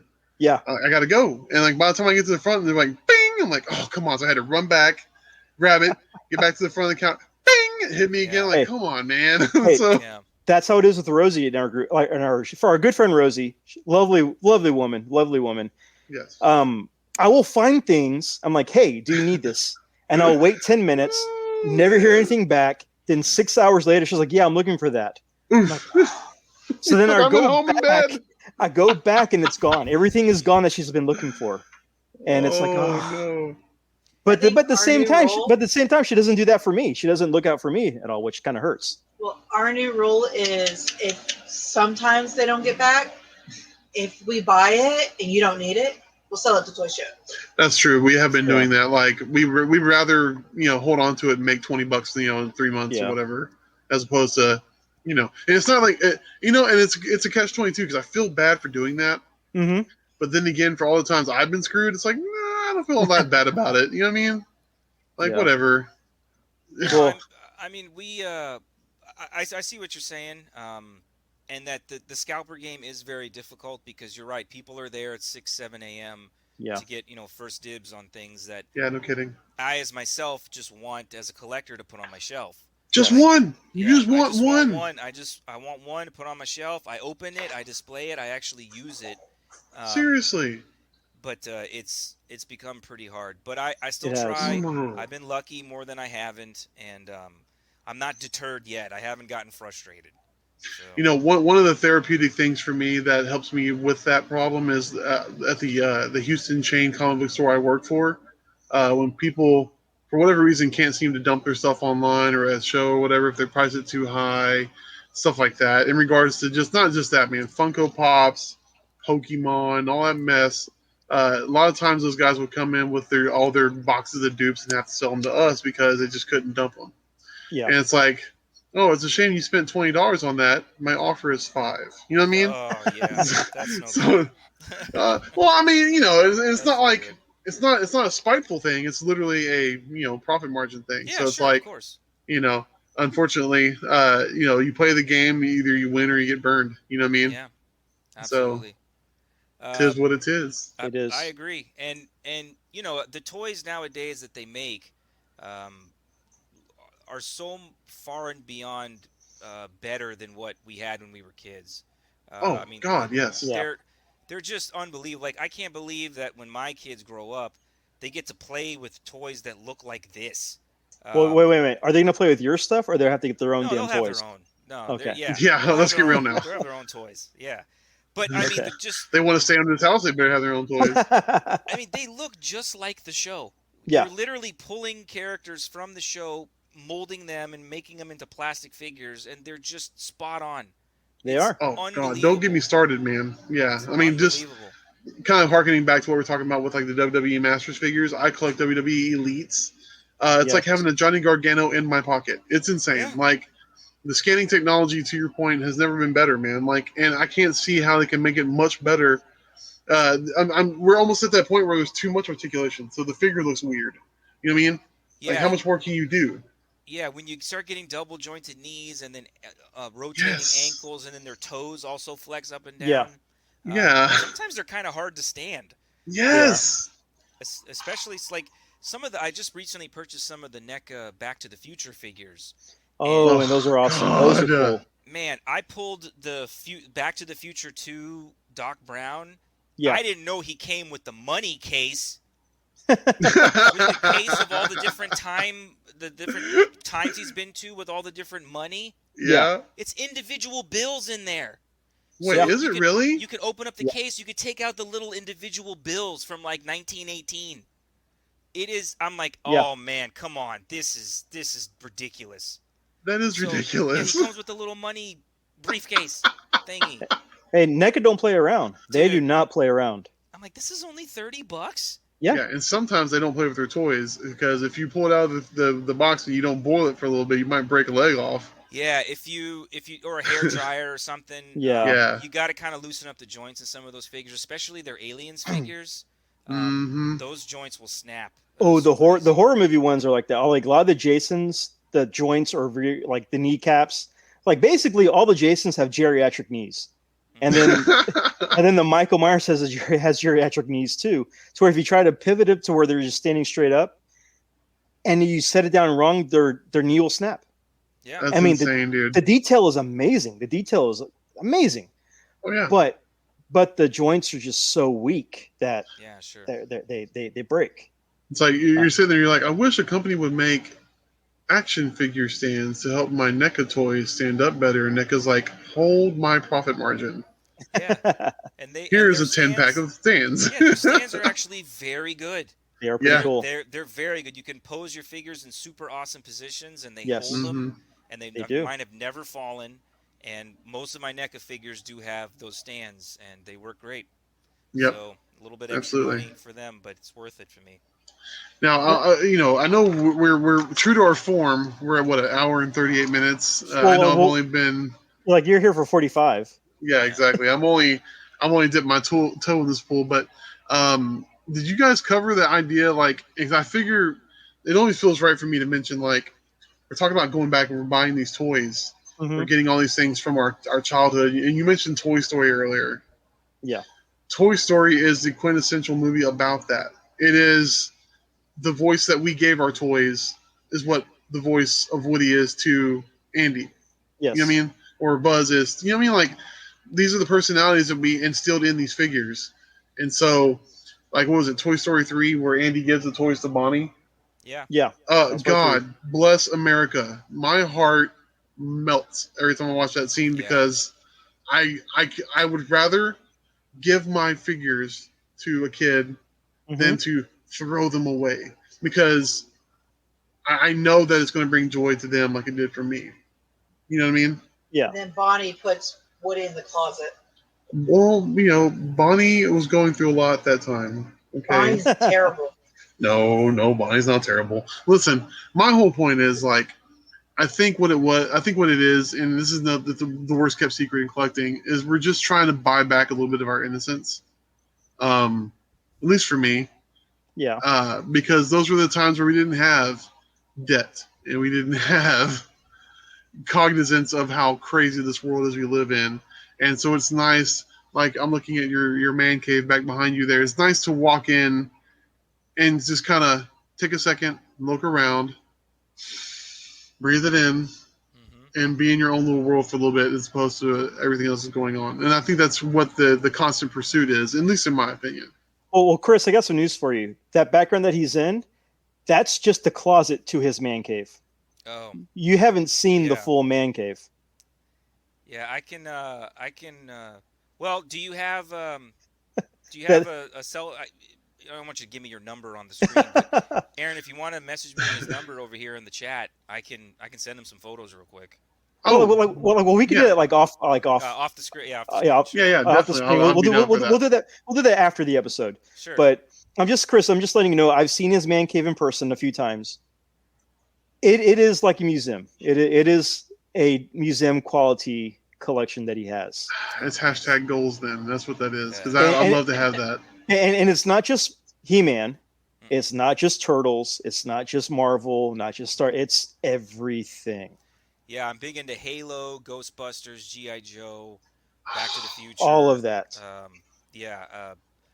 Mortal Kombat. Just I got some Hot Toys mixed in there. So I like pop culture in general. It's always been a big part of my life. But as you grow older, you can start buying things that you never thought you would own when you were a kid. Yeah. So Right. now we have disposable income, and you can basically make your house into whatever you want. So I'm gonna love when my kid, because I have a 3-year-old right now, and then a newborn that's due in about 2 weeks, and when they Mhm. get to the age where I can like do all the fun kid stuff, like when they say, Dad, I want to go to Chuck E. Cheese for my birthday, Mhm. that's gonna be the greatest day of my life because I love Chuck E. Cheese, but I can't go there as an adult. That's weird. So they Well, want to have, yeah, like, so just things like that I'm really excited about. Dad, I want to have a Disney party. That sounds awesome. Let's do that. I'll just say this: as the dad who's done that with that stuff, Chuck E. Cheese is glorious in the fact that you go in there, they set everything up, Yeah, they handle all of that, you pay your bill, they clean up after you. yeah, That's it. it's great. I know the food's not that good. That It's doesn't matter to cafeteria me. pizza. It's Fine. cafeteria pizza. That's bread and pepperoni. That's fine. But I would love playing skee ball. I love the ball pits. Yeah. I love, the wheel that spins when you have to hit the button to stop it on the jackpot. Yeah. Ski, course. air hockey, like all that stuff I love. So I can't wait until that interaction happens between my kids and myself. So right now That's they're awesome. too young, but soon. Yeah. Chuck E. Cheese will be the greatest lifesaver just because all you do is you set the appointment, you pay the bill, they That's handle great. everything else. They That's handle great. everything else. And now, what's even better is that if your kid doesn't have enough tickets to win something, you just pay the extra amount for them to win it, and it Oh wow! it it, Where it was does it that now. when I was a kid? Yeah, exactly. Or you just have Devin clear out one of the machines. Oh my God, no kidding. It was like we went there before the pandemic, and I forget one of the kids wanted something. Oh no, Parker wanted a shirt. I took Parker to Chuck E. Cheese, and he wanted to get a shirt, and he didn't have enough I plopped down the extra $3, and he had enough tickets to get the T-shirt. It was great. Awesome. It was great. Well, I don't know if you guys had this when you were kids, but our Chuck E. Cheese when we were growing up was a Showbiz Pizza. I showed this. Yeah, so Showbiz Pizza was the really scary animatronic bear and like his coyote friend, and it was Billy bad Bob. pizza, a gross salad bar. But the arcade portion was the greatest because you would spend all your allowance, and then you would have enough tickets to get yourself an eraser that smelled like strawberries. Yeah. So that was all you could get. Yeah. And you always see these huge prizes on the shelf, 5,000 tickets. You're like, 5,000? What? How's it even possible? Yeah, how can you even? There's no way. And now you go to like Dave and Buster's and you see an Xbox, Xbox One for 150,000 tickets. Yeah. You're like, oh my god. Yeah. Yeah. Jesus, man, that's insane. I just liked having my little strawberry eraser. That was those Sure, were good memories sure. for me. Yeah. Well, now Chuck E. Cheese, it's all card based. They don't do tokens anymore. You get a card, you scan the card. You either do pay to Do play. you still get the real tickets? Nope. Oh, you get the printout thingy. No, you don't. No, it's just like Dave and Buster's, but now it's for kids. Oh, so now your tickets are on your card. You're on the card, yeah. Oh, boo. It's getting all your kids ready for when they go to Kashada or in their 20s and blow $500 on a slot machine. Yeah, because when I first turned 21 and I went to Vegas for my birthday, the slot machine still took quarters. Yeah. So, Oh, wow. they didn't have the digitized system. You Yeah, it's all- actually had yeah, a it's all bucket of digital. quarters you would carry around. Yeah, it's all And then- digital Chuck E. Cheese now. Yeah, I'd still remember my tickets, just, putting them in a Ziploc bag and carrying them around with my little token bucket. That was the best. One of my greatest experiences in a casino was at Harrah's in New Orleans. Quick story: me and my cousin, we found 4 Playboy dollar slot machines in like a circle, in an isolated circle, back to back. And so he jumped on two, and I jumped on two, and we kept doing like $3 max bet, just boom, boom, boom, boom, boom, boom, boom, just hitting them. We kept getting payout tickets for like 800, 1200, 2000. We literally walked out of we both walked out of Harrah's just shy of $5,000 a piece. Wow. We literally cashed out, went to Bourbon Street, started on the left behind Popeyes, went all the way down the left side of Bourbon Street, hit the Cat's Meow, came back up this side. We had all these women following us. We're buying them drinks. It was like something out of a movie. Wow. So, I don't know. That's humble brag, but please continue. That's a fantastic night at a casino. Wow. We went from That's Chuck E. wonderful. Cheese to Pimptown, USA. To the Hangover 4. Yeah. Well, I'm saying, like, you're talking about the digitized system. Yeah. Welcome to the digitized Yeah. system, Yeah, like now, and the reason they do that is because if you don't have currency in your hand, it's easier to spend. Yeah. So, that's true. something That's on exactly a right. card has no monetary value to you. You stick in a card, it's got money on it. You play your machine. They hope you just kind of forget about what you're doing and go into another world. But if you're constantly sticking $100 bills into a machine and you're using quarters, you're eventually like, man, I'm just blowing all this money. Yeah. Does it work for everyone? No. A lot of people are still conservative and they know their budget, but some people don't. And that's when you get the suckers in. Exploitation. Yeah, exactly. So, Jeez. well, this has been a good episode. I mean, we're getting close to 2 hours and everything. Sure. That's our format. That's pretty much our format now. So with the new show coming out in 2 weeks, the one question I have to ask y'all, outside of seeing the trailers and commercials, what is the one character that you hope shows up in the new series, even for a cameo, like a split-second cameo? Who do you want to show up that has not been shown yet? And Ramy, since you're the guest, you can go first. Who do you want to see that has not been shown in the trailer? That they have not shown in the trailer? Yeah, they have not shown in the trailer. I'm gonna go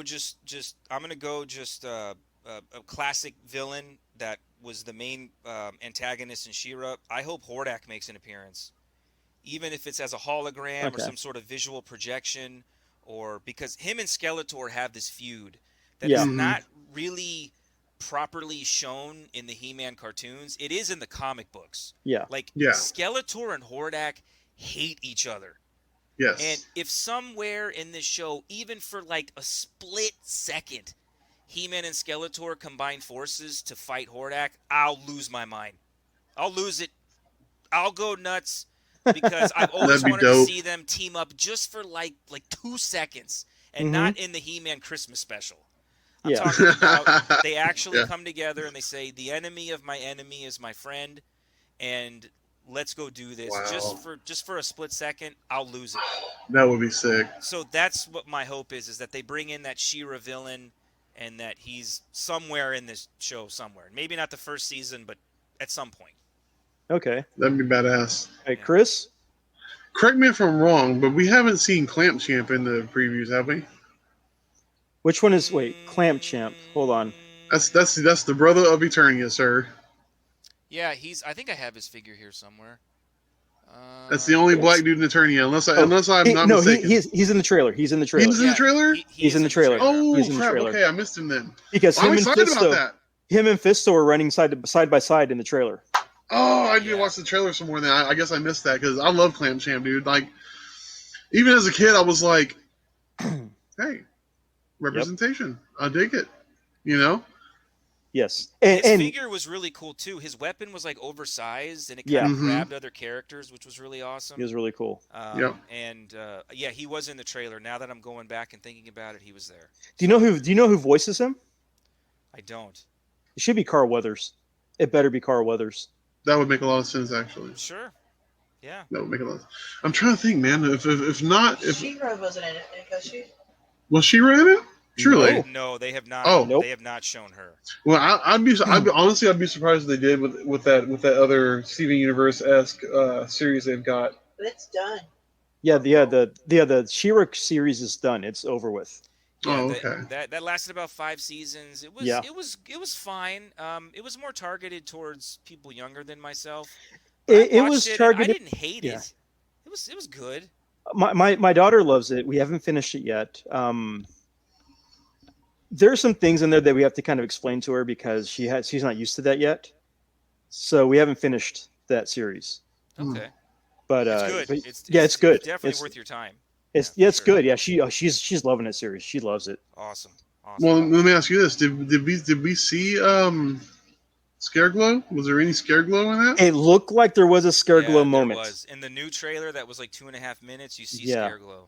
Yeah, Yeah. Oh he's in my there. god! Now, then honestly, dude, I would be shocked if we didn't get just about everything in some way, shape, form, or fashion in the show. Because I think if I remember correctly, Kevin Smith went to PowerCon and has threw himself with both feet into the lore of Yeah. Masters and is working directly with the guys. Was it Mattel, right? Mm-hmm. Yeah. The Super Seven, like he's working with them. Yes. Aw. So the He-Man license is now back with Mattel.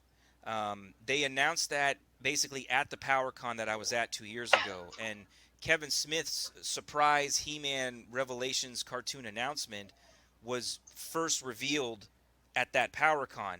We were all in a room together. Kevin Smith was just supposed to be moderating a He-Man panel about the lore of the Masters of the Universe and how it's important in pop culture. And towards the very end, he just he was like, "So whatever, why didn't we ever finish the story of He-Man? Did Skeletor ever get the Sword of Power? Did does the sorceress ever lose her Castle Grayskull Tower? Whatever happened to Attorney?" He just kind of threw out all these questions, Mm-hmm. and then he said, "What if we had a cartoon that actually explained what happened to all these characters from the '80s?" Oh my And god! Yes, then, I'm looking forward to this. and then he showed the title card of He-Man Revelations, and he goes, "Oh, I'm directing one," and everyone in the room just went nuts. That's It was not awesome. expected. There was no leaks about it ahead of time. I had no idea he was even involved in anything Masters of the Universe, like at all. And it was really cool. And I'm he goes, so looking forward to this. yeah, and he's like, "I can't tell you much other than, look for it in the next 12 to 18 months. And, thanks for coming out." And everyone's just looking around the room like, "What?" That It is was sick, awesome. dude. Yeah, it was really cool. I know that they just come out with the first issue of the comic tie-in. That Yeah. I have it in my box at work. I need to pick it up so me and the wifey can read it. But yeah, very excited about that. Awesome. What about That's you, really Aaron? cool. Who are you hoping for? I'm gonna go with one of the weirdest looking characters in that whole universe that hopes that like he makes an appearance. Spikor. Sure. Spikor. He'll be Spikor. in there for sure. Covered in spice. He's got a trident for a hand. He looks like one of those like the stress reliever spike balls, like a dog toy. Oh And, God, Web Store. What about Web Store? oh, that'd be a good one. That'd be a good one too. Web Store was Webster's a great dude. one. Web Store was cool looking. I He was. wish I would have thought about him earlier. I would have put him in my top 4. But yeah, I think Spikor is a very good option. Yeah, Webster would definitely be a good one. Webster would definitely be a good one. That'd be awesome. I do like the fact that Roton, that the Rotons are in the cartoon series, that they're in there. So that's really cool. That would be dope. It is really cool. Yeah. I think Kevin's going to do a really good job, pandering to the fans. He's going to bring in a lot of characters that were only made in action figure form. Who Mm-hmm. knows? Maybe he'll bring in some of the movie characters from the 1987 movie. I wouldn't be surprised if Blade showed up, Dude, Karg or whoever. So please. yeah, like I wouldn't be surprised if those guys, because Mattel has the rights to those characters now. Yep. So I wouldn't be surprised if they kind of snuck in there at some point. Like they're like a misfit team of guys that after Skeletor quote unquote died in the movie. Like, what did they do after that? Or Yeah. I mean, like they're like outcast and they were like his original crew of guys and he dumped them or left them in the dust and thought they were dead and they weren't dead and Yeah, yada yada. absolutely. Totally great storyline. I think that's going to be a cool surprise. That's one of the things I hope for. Don't know. Haven't God. read a rumor. I just Yeah. thought it'd be cool if they had some of the movie characters. Why That not? would be awesome. I'm gonna laugh if Wildor ends up being Orko's dad. Oh, man. I don't want Grildor. I didn't like that character. Gwildor is going to have his own barbecue joint in Eternia. He's gonna be Orko's dad. Just watch. He's gonna be Orko's dad You know why Gwildor was in the movie, right? because they didn't want to use Orko because he sucks. Well, because they couldn't. The technology wasn't there for Yeah, them you to wouldn't be have able to do it. like a floating magic little man, with a red hat and a scarf. The CGI was not good enough. Yeah. So No. they decided to make a completely different character that was kind of like your funny sidekick who would eat chicken and, always get them into trouble. Yeah. Yeah. And So also, that's where that character came from. so wow, we didn't even talk about the old live action movie either in those figures. But Dude, those Super 7 ones were dope. Anyway, yeah, go they ahead. were. Oh, they're But great. I just want to thank Ramy for coming on because we're hitting that 2-hour mark. Yeah. Thanks for coming on. It was a lot of fun. Thank you so much. And I'm sorry I got here late, man. I apologize. No, you're good. I feel man. like I feel like I missed out on a lot. Ugh. Well, What are you can just listen to watching? the Black episode. Widow. Yeah, Well, let's talk about what we're watching next time. Yeah. Well, you could just listen to the episode whenever Dwayne finally edits this. So Yeah, that's true. That's true. I'll have to continue my streak with that too. So along with that, being said, be sure to check us out on crossthestreamsmedia.com with all the other podcasts that we are a part of. Front Row Negative, 3 Beers and a Mic, 3 Beers and an MCU, Dan Aykroyd podcast, the Burt Reynolds and Charles Bronson podcast, Hey. the Dorksman, not the Four Dorksmen anymore. It's the Dorksman. Ah. Yeah. They're just about the D now. They're just about the D. Yeah, they are. So check them all out. You can skip Movie Gab. Nobody cares about them. But check all the other ones out. Oof. Enjoy them. I've been your host, Aaron, and the late guy is. And I'm your boy, Tired AF, aka Chris, aka Late Larry, aka Tardy. Tardy and full of regrets. I wish I would have been here earlier. And again, check out 3 Beers and a Mic, where Ramy is on a weekly basis of that podcast. Very entertaining. They talk all nerdy stuff. And they just added Bernie as a semi-permanent. He's like on Co-host. there every episode. He's now. It should be 4 Beers and a Mic, but we don't want to change our name because it's been that way for 7-8 years. So he's a regular. Bernie's an adopted regular. He's an adopted regular. Yeah, You could say he's the Orko of your podcast. sure. The one that nobody likes. Oh. Oh, I like Bernie. Man, he's great. Until I he like changes him. his stance on ponchos, I'm going to go with that. Yeah, dude, he cannot wait to try ponchos. He told me, Ramy, when I come to Houston in December, I want you to find me a ponchos Mexican buffet. Hey, be sure to get him a bottle of Pepto-Bismol as well. I'm like, dude, you do not want to go to ponchos.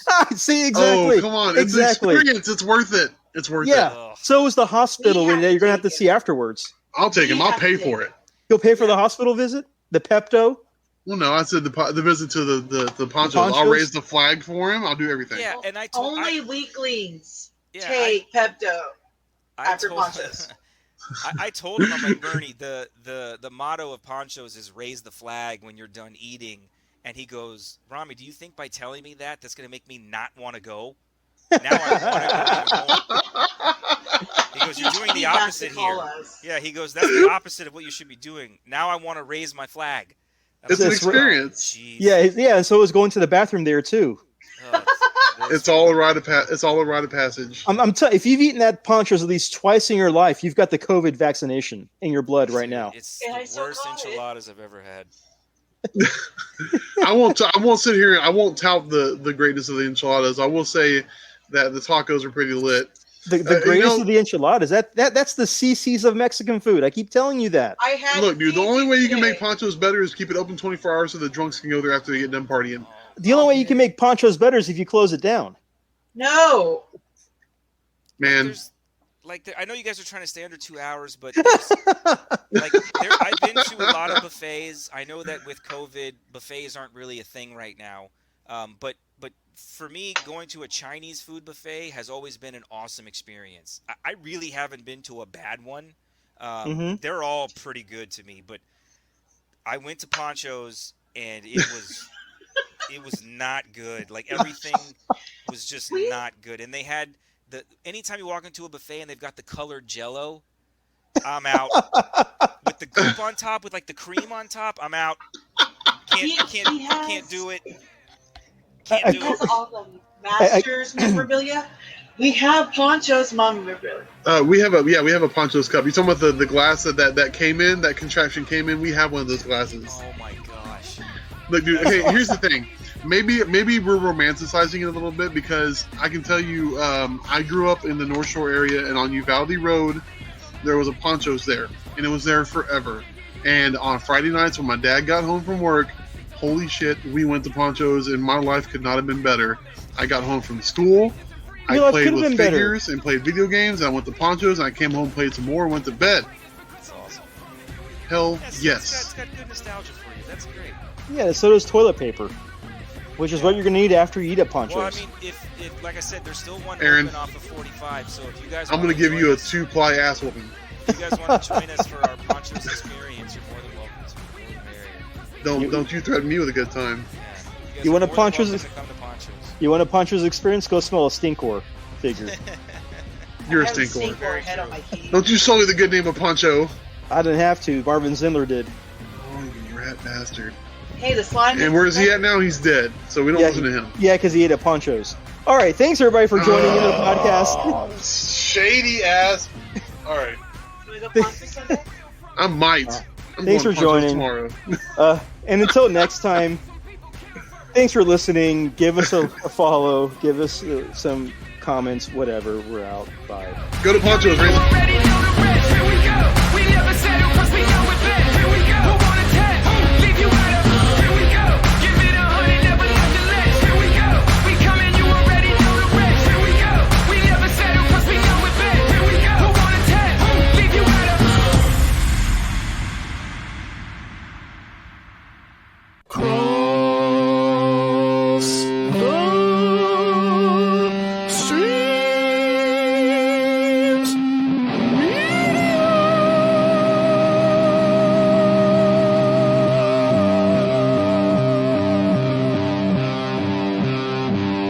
This has been a Cross the Streams Media Podcast.